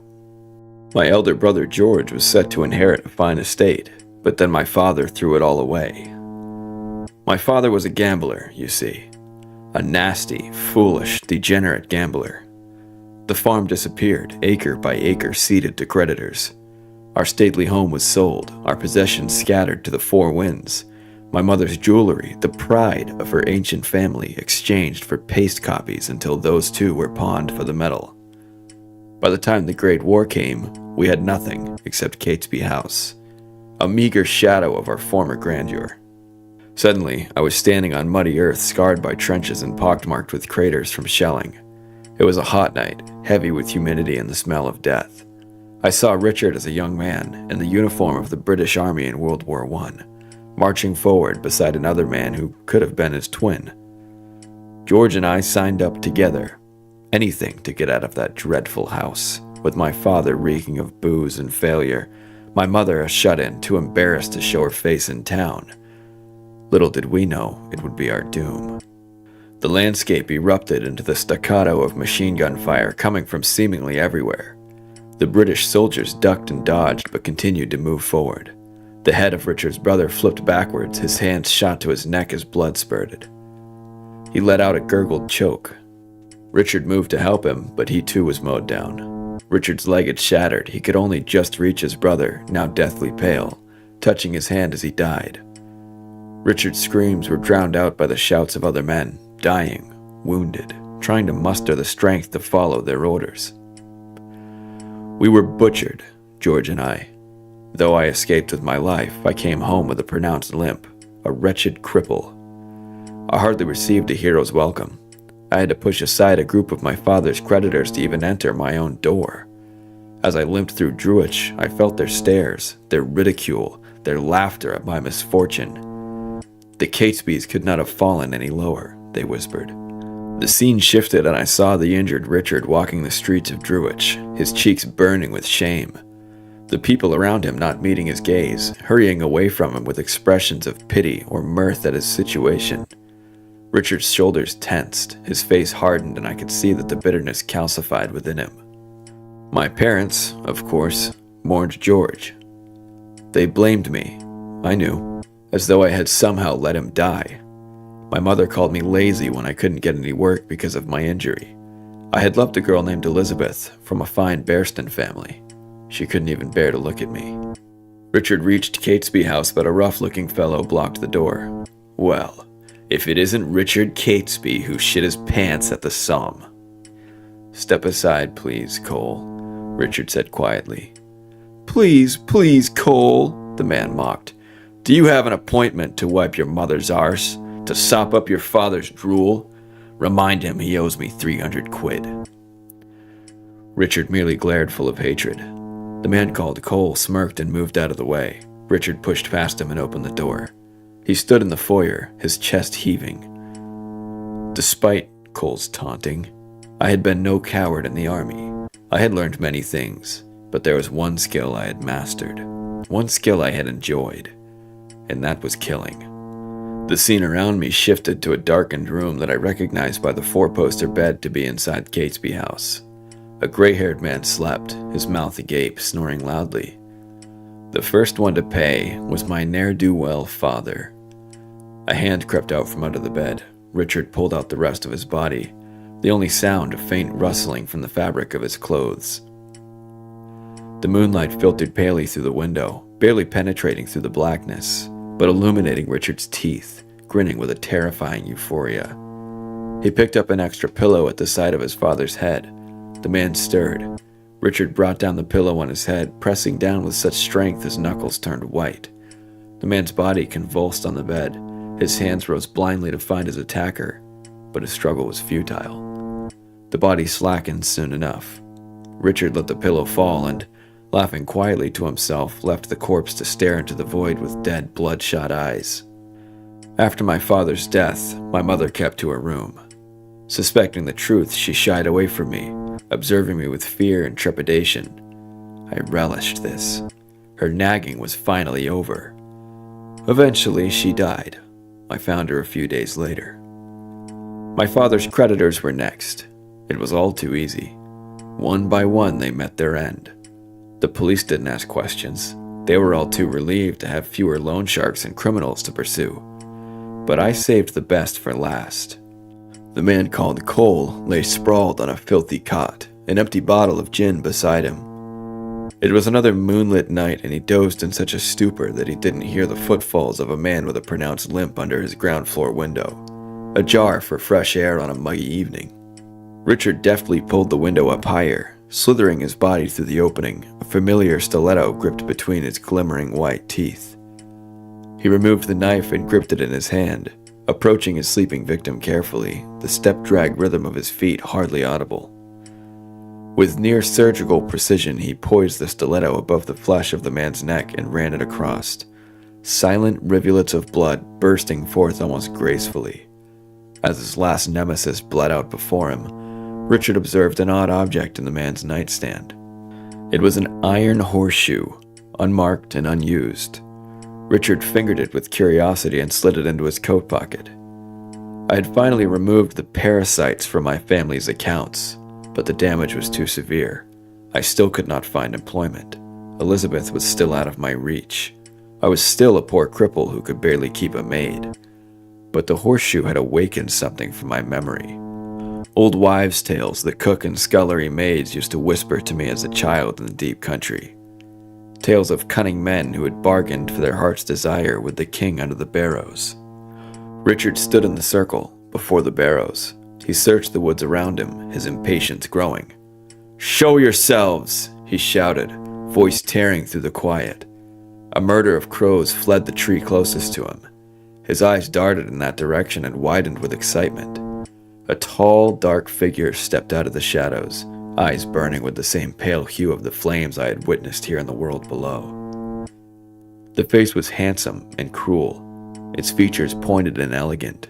He wore a gray robe of an unknown material. His smile was not quite the same as the smirks of the other Fae. It was measured, knowing, calm. "I would rather you not cause a disturbance, Mr. Catesby," he said, his voice cutting through me like ice. "How do you know my name?" Richard asked. He removed the horseshoe from his coat pocket. The Fae frowned. "I see you found my old friend, Cole. He tried to cheat me, you see. Didn't want to uphold his end of the bargain, and took to collecting little pieces of bric-a-brac to ward me away. But a bargain once made is a bargain that will be fulfilled. And he paid. You made sure of that. I think you will find that Richard Catesby is no cheat. With whom do I have the pleasure of speaking? My name is mine and mine alone, but humans often find it convenient to call me Oberon, King of the Fairies. Would you give me what I desire, Oberon? That and more. I want endless riches, more wealth than any Catesby has had before. I want to marry Elizabeth Hammond of Bearston. I want her to love me, and I want my body to be whole." He shifted his injured leg with a grimace. Oberon looked bored. "Is that all? How conventional." "Can you do it or no?" Richard shouted impatiently. "Calm yourself. You have not yet heard my price." "Name it," he hissed. "It's very simple. I need a child." Richard laughed. "I'm afraid I cannot help you with that. Allow me to clarify. In about 70 years or so, a child will be born to your family, but of my blood. When he has come of age, he must be returned to me." 70 years, you say? Why not 30, or 20, or 5? "Richard, in spite of your all too ordinary requests of me, I have a special plan for you. Our pact will be no ordinary agreement. For centuries my people have languished in weakness, reduced to haunting these woods. The pact we are to make requires a sacrifice to initiate. Any able-bodied youth will do. When you have made the sacrifice, you will break the bonds that imprison us. Our strength will increase.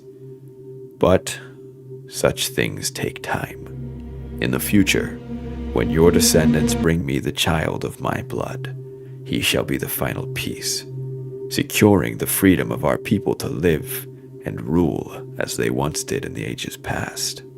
To make my deal, you want me to kill someone? Did you think such a bargain would be consummated with a mere handshake?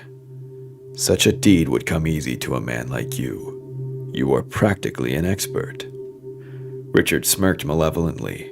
"And when I make the sacrifice, I receive what I have asked for? Of course. I will do it." He instructed me what to do and when to do it. The body had to be buried on my land, which at the time only consisted of the garden at Catesby House. I feared the neighbors would notice a mound of upturned soil in my yard, so I began to talk up the idea of a time capsule all over town. They laughed at me in that condescending way of theirs. Pathetic Richard. What's he going on about now? As for the price of my deal, what did it matter to me what happened 70 years in the future? I wouldn't be around to see it anyway. All that mattered was that I would get what I wanted. The wealth I deserved, the wife I deserved, the unfair ravages of war erased from my body. I made a decoy time capsule just in case anyone got curious. Inside, I placed items representing my reward. The royal wedding announcement of Elizabeth, the Duchess of York, and the football championship teams, symbolic of my renewed vigor and final victory over my foes. I played the horseshoe inside as a sign of trust in Oberon, that since I was now in league with him, I had nothing to fear. Oh, how foolish I was. Since my father died, I had scrounged a few coins to pay for a youth to hang around and do odd jobs. He thought himself mighty sophisticated, went around calling himself my valet. Too trusting he was. After all, by then I had had a great deal of practice in the fine art of killing. My old army stiletto did nicely. The only witness was an excitable maidservant who was easily cowed into silence. I admit I did not expect half the church to burn down, but it was a pleasant surprise. Seeing those smug smiles turning into wails made it all worth it. They did not even notice that I walked upright once more, that my leg had miraculously improved. It was as Oberon had said. Within a day of the sacrifice, Elizabeth was at my door, weeping and begging my forgiveness for her distance. We were married within the year, and eventually we had a son. I received word that a wealthy flour magnate in France was convinced that I had saved the life of his son in the war. The son had later succumbed to typhoid, but the father had tracked me down to bequeath me his entire fortune. I was wealthy again, more wealthy than I could have imagined. I never thought he would come for me so soon. It was All Hallows Eve, 1940. By then there was another war on, and across the country our nights were black. Not even a streetlight was permitted. My wife and son were sleeping. I was managing my accounts. I had dismissed the servants. Richard sat at the magnificent mahogany desk I recognized from Catesby House. squinting at a notebook, a lone flickering candle the only illumination. Outside the wind was howling, but there was another sound just beginning. At first only a low, guttural tone only audible between the lashings of wind. As the sound grew louder, it was apparent it was coming from under the window at Richard's right hand, just beyond the thick regulation blackout curtains. Richard cursed and glared at the direction of the noise. It began to travel back and forth along the outside of the house, a gnashing, slobbering sound accompanied by the scratching of what must have been great paws. Richard stood with a huff and grabbed a cricket bat leaning on the frame of the door. He flung it open and looked from side to side. His face turned a shade of ashen gray at the sight of the empty street lined with shuttered houses. He stepped outside, gripping the bat. He grumbled to himself about children and their unruly pets, failing to see a large black shape pressed against the side of the house. The red eyes and gleaming sharp teeth like beacons in the blackout. It snarled. Richard turned around, finally beholding the beast. It lunged towards him, its shape that of a giant hound, knocking him to the ground with great force. Richard thrust the cricket bat between his teeth just as it tried to bury them into his flesh. In the few seconds it took for the hound to destroy the bat, Richard had fled, running up the street, banging on doors and blackened windows, shouting and calling in a frenzy. But no one answered. Richard was no longer a young man. Before the ruined church, the beast caught up with him, catching his heel first, then pouncing, pinning his body to the ground. Then it began to feast. I thought I was dead. My body was almost entirely consumed by the black hound. But then I found myself in a dark, damp place, somehow still alive, or rather still existing. You see, Oberon was not content to let me die. I had always assumed that the future with which I had cursed my family would take place long after my soul had been annihilated. But no, the dog took my eyes, but Oberon gave me sight. He wove the ruin of my body into this monstrosity, and from here, I have been forced to observe the trials and travails of every Catesby since. At first it was a bit of a comfort, I admit. I thought the Fairy King had taken pity on me. But do you know what it is like to watch your wife grow old without you? Watch your son also wither and die? Even if they all turned out to be such disappointments. But then there was my grandson, James, the man you called your father. That shameful, wretched coward unfortunately descended from me. I saw him meet your mother at university. He was utterly besotted with that beautiful, treacherous wench. Anger rose hot and strong within me at the mention of my mother. She betrayed him, betrayed us all. At first she hid the truth from my idiot grandson, but even she could no longer live a lie. My son Charles was the only one with some sense. I witnessed one more scene. It was the barrows again, the dead brown grass signifying winter. I was in my grandfather's arms, an infant not too much older from my beloved Christmas photo. My grandfather was upset. He placed me down inside the circle and wrapped me in a blanket, my blonde curls peeking out. I laughed and reached for him to pick me up again, baby hands opening and closing. My grandfather shook his head and backed away. Suddenly, there was shouting. A man came running into the clearing, eyes blazing with anger, panting. It was my father, James. "Have you gone mad?" James shouted. "You heard Miranda. He's not yours," my grandfather said with a sharp, bitter sadness. "He belongs to them." I began to cry. James rushed to me and picked me up. "No, no, he belongs with his parents. I don't care whose blood he has. Whatever is between Miranda and I, it doesn't change the fact that I love him as though he were my own. You are fools to think you can escape him. One day the boy's time will come, and there will be nothing you can do to stop it," my grandfather said quietly. "We're leaving," James said, resolute. "Don't bother to write." James took me away. My grandfather collapsed to the ground and wept.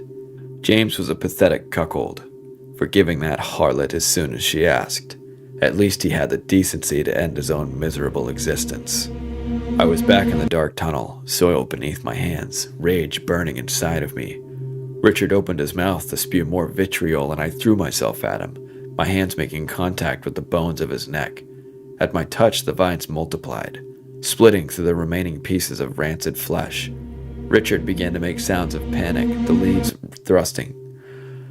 Richard began to make sounds of panic, the leaves thrusting through his mouth, tearing apart its flapping tongue. Richard began to make sounds of panic, the leaves thrusting through his mouth, tearing apart his flapping tongue, pushing out the teeth. Finally, the plants had overcome him completely.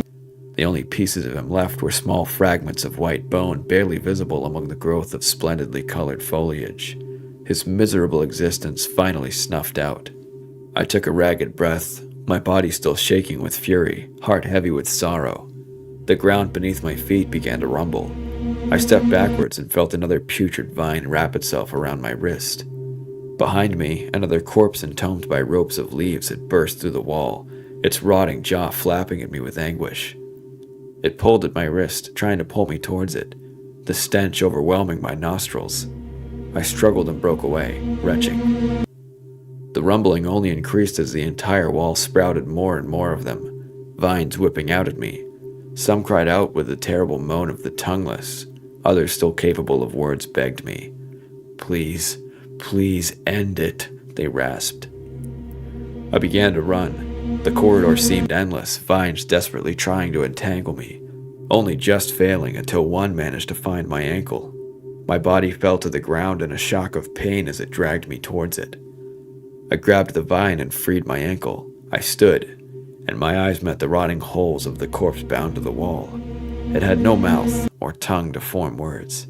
A thin layer of skin remained on the face, pockmarked by plant growth. A vine lashed out and wrapped itself around my neck. I thrust out my hands, touching the remaining flesh, which shriveled underneath my fingers.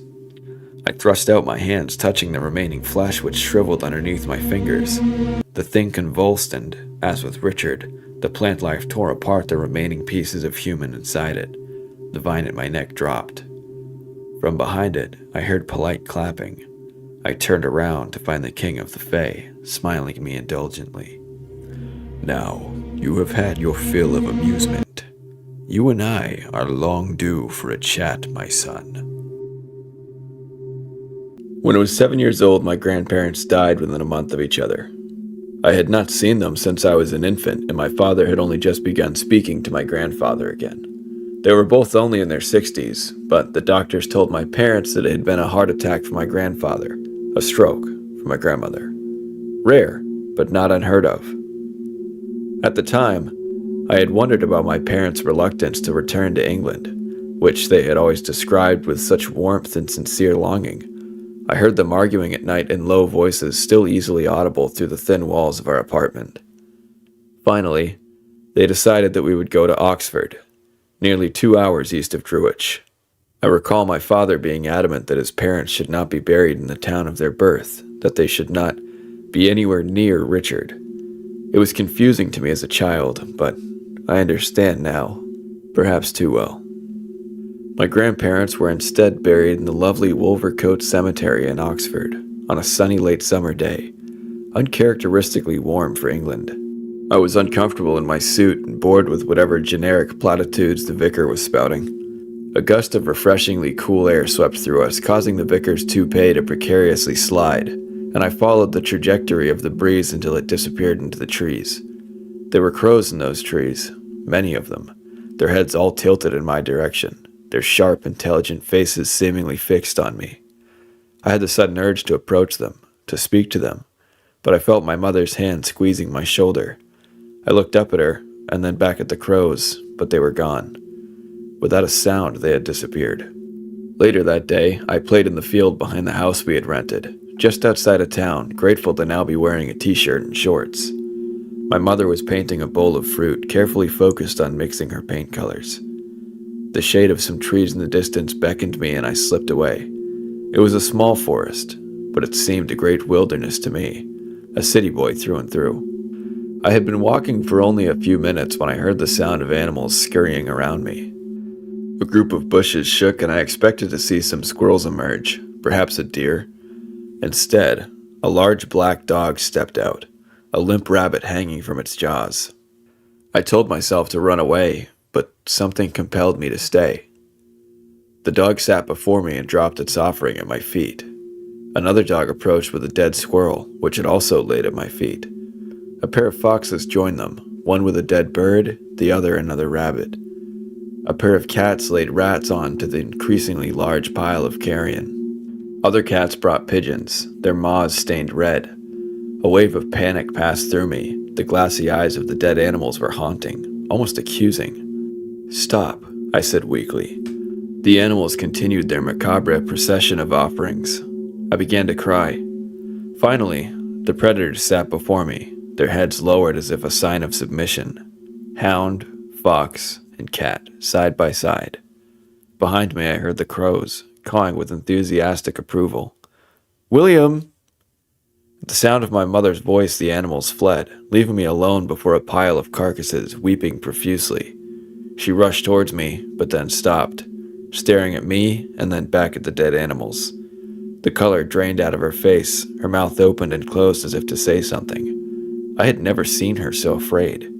She took my hand and I felt her trembling as we walked back to the rental house. That night, my parents argued again. The next day, I had been looking forward to going to a bookstore in town where I was promised a cookie and a new book. But when I awoke, my things were packed and a taxi was waiting for us, bringing us back to Heathrow. It was a long, silent flight home. My mother never spoke to me about the incident, and as time passed, I just shrugged it off as the type of odd animal behavior a city kid wouldn't understand. Now, I regret I didn't have more questions. My heart breaks with the realization that my mother's silence, even when she knew she was dying, has made me so angry. I cannot help but be terrified and ashamed at this anger. To indulge it for even a moment would wound me so greatly that I do not think I could ever recover. Oberon stood before me, and in that moment, I knew he understood this. That somehow he understood a great many things about me, more than I even knew. Behind him, the mangled bodies entombed in their infection of vines moaned wretchedly. "Can you not end their suffering? Haven't they been punished enough?" I asked. Oberon raised an eyebrow. "Punished? I do not punish. This is merely the natural consequences of their actions. I don't know what they did in life, and if they were anything like Richard, I have no doubt that this is justice. But with justice, there is also mercy." "Mercy." He said the word as something foreign. "Is that what you did, William? Did you give Richard mercy? Did you give this one mercy?" He gestured to the massive tangled foliage that had been intertwined in a body before I had laid my hands on it. "Shall I show them mercy as well?" "Don't try to trick me. Are you not king of the fairies?" He narrowed his eyes and I felt a tremor of fear pass through me. "And you, an insolent prince. But as kings are wont to do with princes, I shall indulge you." He raised a slender hand and the sporadic moaning amplified into wailing. My head throbbed as thick arms of vines and stems burst through the dirt walls and overpowered the meager remnants of human bodies. The wailing was soon replaced by the sound of snapping bone, the squelch of leaves pushing through rotting flesh, the thrashing of plant matter. A sweet, putrid smell filled my mouth and nostrils, gagging me, and then it was silent. I tried to steady my racing heart. Oberon studied me carefully, and with a pang of embarrassment, I realized I was only wearing a pair of now filthy pants, my chest bare save for the remnants of woad the villagers had painted on me before feeding me to the flames. Oberon wore a simple, yet finely woven robe. Around his arm was a golden torque. The torque for my dream. The knife. The sacrifice. The blood pooling around the altar. He extended his hand to me. "Come, we have much to discuss." I took it and a smile passed over his face. The tunnel dissolved around us and we were now in the middle of a field of soft grass under a starry night sky. At first glance, it almost felt as though we were in an ordinary place in the world above, but as my eyes adjusted, I could see that the colors were off, muted. The air was stale. A herd of horses grazed around us, dappled, pale things with eyes that burned with the mark of the Fae. Among them was a familiar black stallion, more restless than the others. "Our horses once grazed with their brethren above, but now they languish here below, as we do." "Where are we?" "Humans have many names for this place. For the sake of convenience, call it the other world." You told Richard that you were bound here, limited to haunting the barrow and its woods above. Oberon turned away from me and walked towards the horses. They came to him eagerly. He stroked their braided manes. It is true. We long for the sunlight. We walk our woods above. Sometimes we bring the horses. Sometimes humans find us, as you have seen. He caught my eyes and measured my reaction. Why? Why not let them go? Oberon frowned. Why should we? They chose to come. They chose to stay. And what about my mother? I asked bitterly. What did she choose? A look of great sadness crossed Oberon's face, a swelling of emotion I did not think was possible for him to feel. I was riding your friend Endbar there when I met your mother. He gestured towards the black stallion happily grazing in the distance. She was riding her chestnut mare. Barley, I interjected. My mother had spoken often of Barley and had been devastated to leave her in England when she moved. Oberon smiled, the sadness still hanging heavily over him. William, you must know that I am not omniscient. I am the servant of fate. When Richard Catesby came to me, I knew that through him I would make a pact which would one day free us of our bondage. But I could not see the future. Could not see Miranda. But when I saw her, I knew. She had recently married James Catesby, and though she loved him after a fashion, she was unhappy. My head began to spin. My heart leapt in my chest to hear this otherworldly being speak of my parents. It is even more surreal than the fey horses approaching me, nudging me with their muzzles. I don't know if I want you to go on. Oberon chuckled dryly. Of course. I simply wanted you to know that ours was a union of love and respect, not of coercion. Then why was she so afraid? I saw my mother's ashen face as I stood before that pile of carrion. My mother laughing nervously as she nailed a horseshoe over the door of every new apartment. Just for a bit of luck, William. Mummy is so silly. Because she knew that no matter how far she took you, that you would always be what you are. That one day you would return. She was powerless to stop it. She chose to return to her husband. I did not protest. When she left with you, I was greatly saddened, but I was patient. And my patience has been rewarded. You must give them what you owe, I said bitterly. I am that which you are owed. Oberon nodded, his eyes betraying a glimmer of excitement. And now that you are here, the pact I made with Richard is fulfilled. What about the town, Druich? A curse is a peculiar thing, William. The longer it sits with its victims, the more difficult it is to discern where the curse ends and the human imagination begins. But they do not matter, now that you are here. He mounted one of the horses and gestured to Enbar. Enbar approached me with an enthusiastic snort, and I climbed upon him with a surprising amount of ease. Oberon had already ridden ahead of us, but I soon caught up with him. We rode in silence, though a million questions pulsed through my head in every direction, eventually coalescing on the unsettling idea that this creature in front of me was the only family I had left in either the real world or this other world. I was so consumed with this sad realization that I almost didn't see that we had stopped. Luckily, Enbar was paying attention. We were before a great fissure in the ground, a cliff of aligned material that at first glance appeared to be rock. But when I dismounted, I could see that the sides of the cliff could not be so easily defined, and more resembled flesh laced with blue throbbing veins, punctuated by thorns of splintered bone.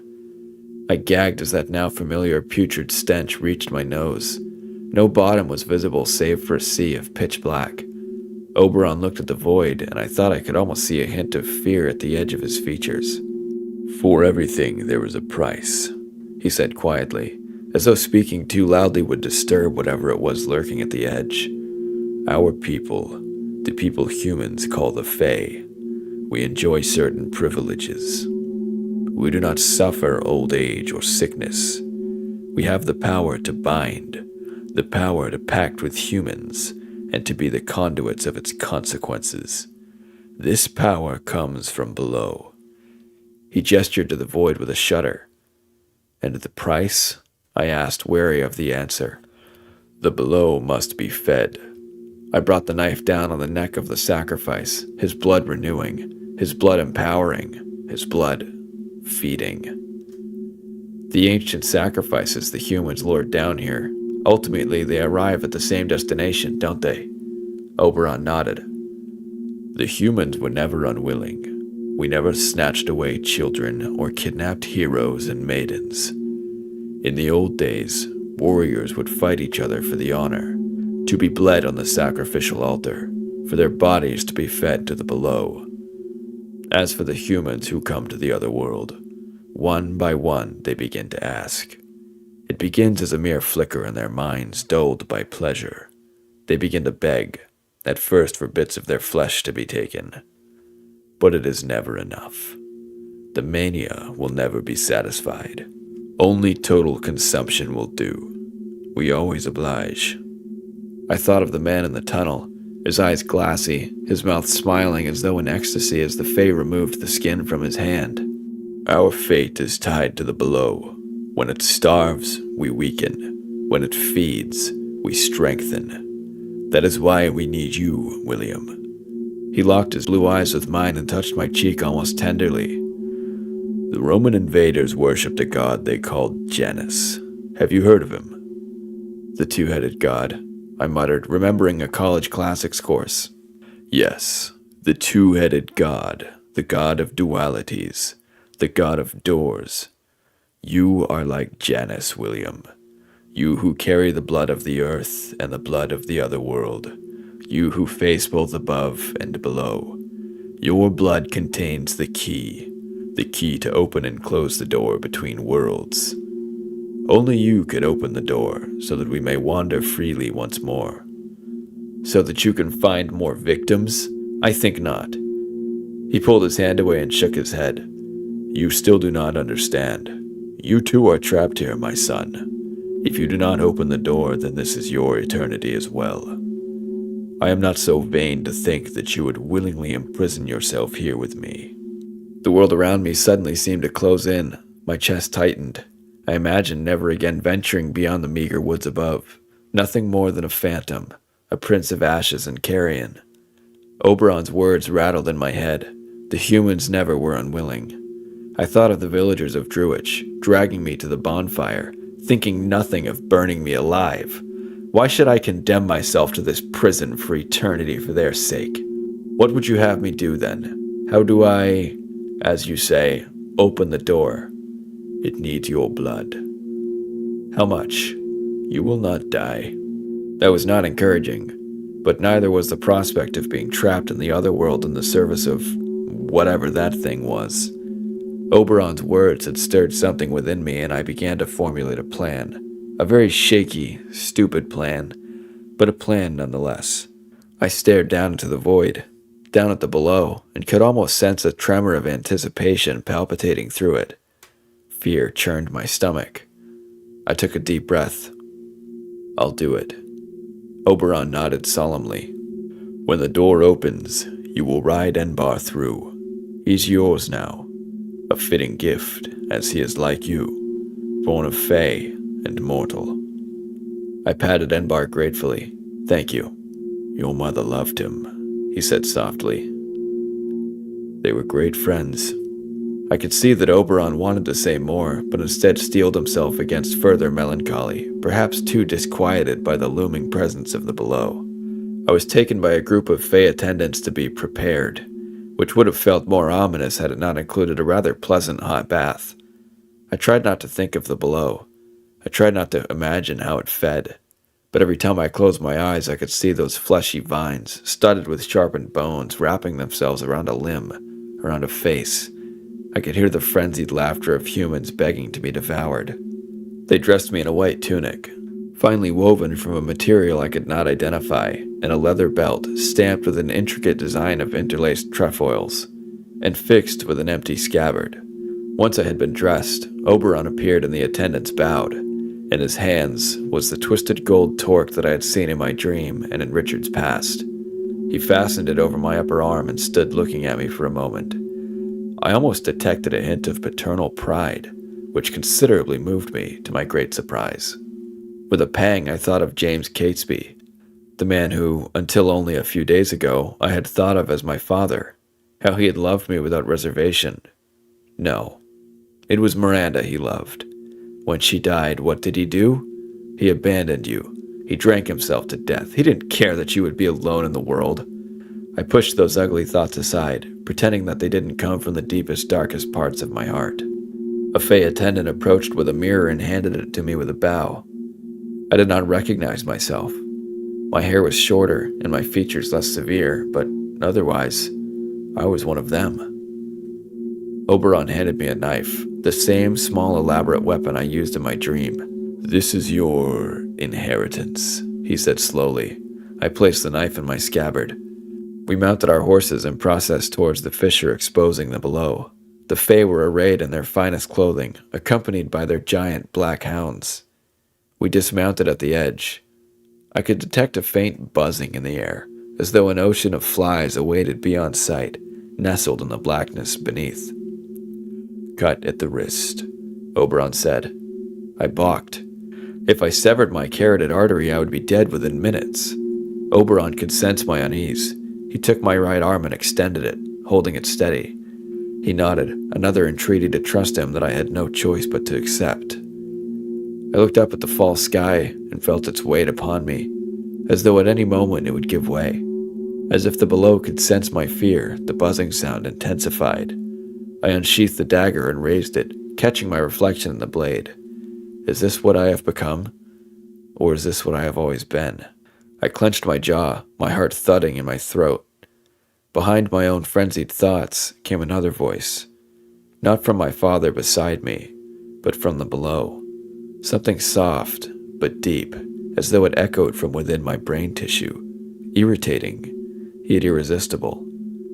Open the door. Open the door. Oberon tightened his grip as I brought the blade down on my wrist, the pain burning hotly for only a moment before the coldness of shock took over as blood burst forth.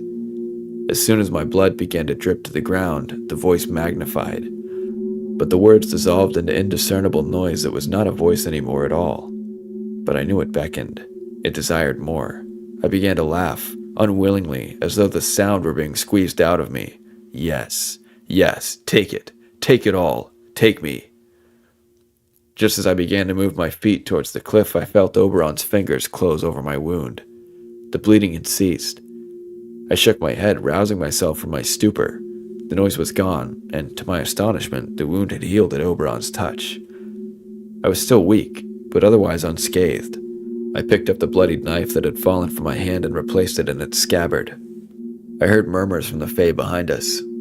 Oberon took my shoulder and pointed it in the distance. There, on the horizon of the other world, was a stone archway where none had been before, and through the archway, I could see the barest hint of green grass. The door is open. The Fae were ready, their horses stomping impatiently. I mounted Enbar and led the procession, with Oberon at the rear. My head was spinning with dizziness from my considerable blood loss. A wave of fear passed over me as I realized the shaky plan I had formulated earlier had now become a suicide mission. The door appeared far away, but I had no idea what such a distance meant in the other world. Timing would be key. I subtly nudged Enbar to pick up the pace, which he obliged. Seeing that there had been no reaction among the Fae, I seized the moment and dug my heels into Enbar's side, driving him to a full gallop. I risked a glance backwards. The Fae stared at me in surprise. I would only have a few moments until they decided to pursue me at the same speed. My hair whipped across my face as we raced towards the door. I removed the dagger from the scabbard once more, and at the glint of the metal, the Fae understood what I was about to do. The procession behind me collapsed into a sprint as the Fae sped forwards, the hounds howling at the heels of their steeds. The door was close now. I could feel the sweetness of fresh air, and I knew that Enbar felt it too because he began to push himself even faster. "Steady, my friend," I whispered, trying to secure my balance as much as possible. I released my breath and brought the dagger down on my left wrist, blood bursting forth immediately. The Fae shrieked horrifically.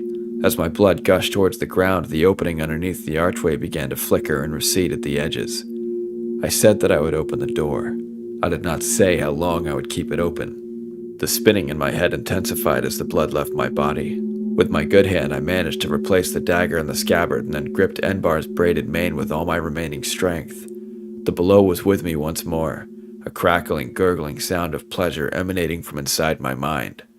The below didn't care about whatever magic my blood carried. Whether the door between worlds opened or closed, human, fey, it was all the same. It fed.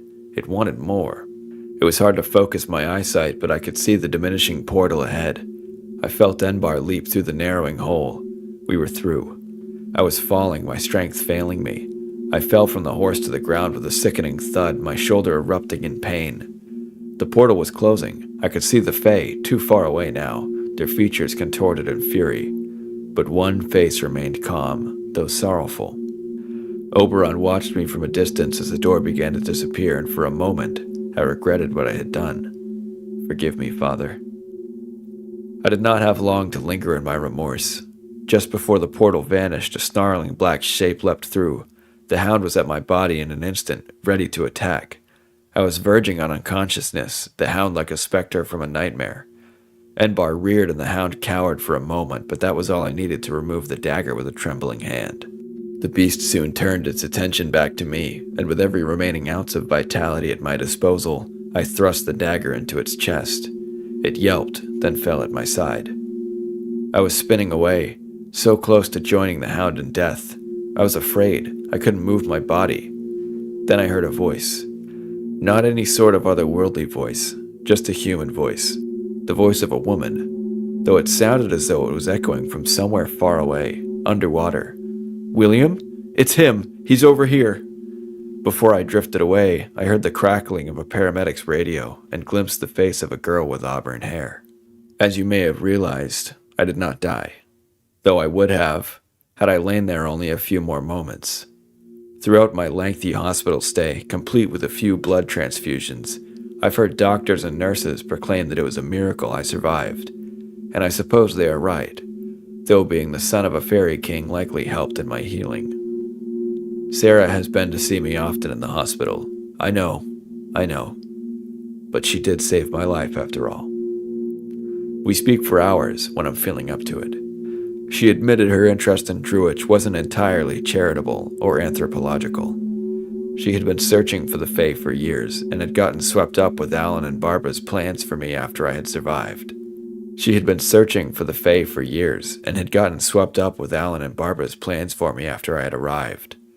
But I believe her when she swears she never imagined they wished me harm. She even kept my favorite turtleneck. On the day of my discharge, Sarah brought me some real clothes from home. I've only just begun to regain my strength, but even this small piece of normalcy felt good. Of course, there's no such thing as normalcy for me anymore, I thought as I examined my face in the mirror of the tiny hospital room bath. I had several nurses compliment my distinctive eyes, the eyes of the Fae that stared back at me accusingly.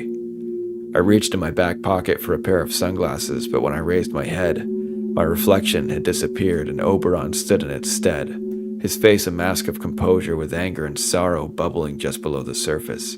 I gasped. How? I stuttered. We are bound together, my faithless son. And so we are now enemies, I said. Oberon laughed mirthlessly. Enemies, he scoffed.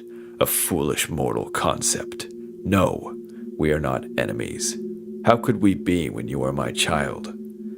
That is a bond that can never be cast aside.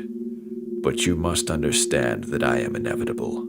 Perhaps not now, but in some century to come, when your human nature has receded so far in the past that I will be your only refuge.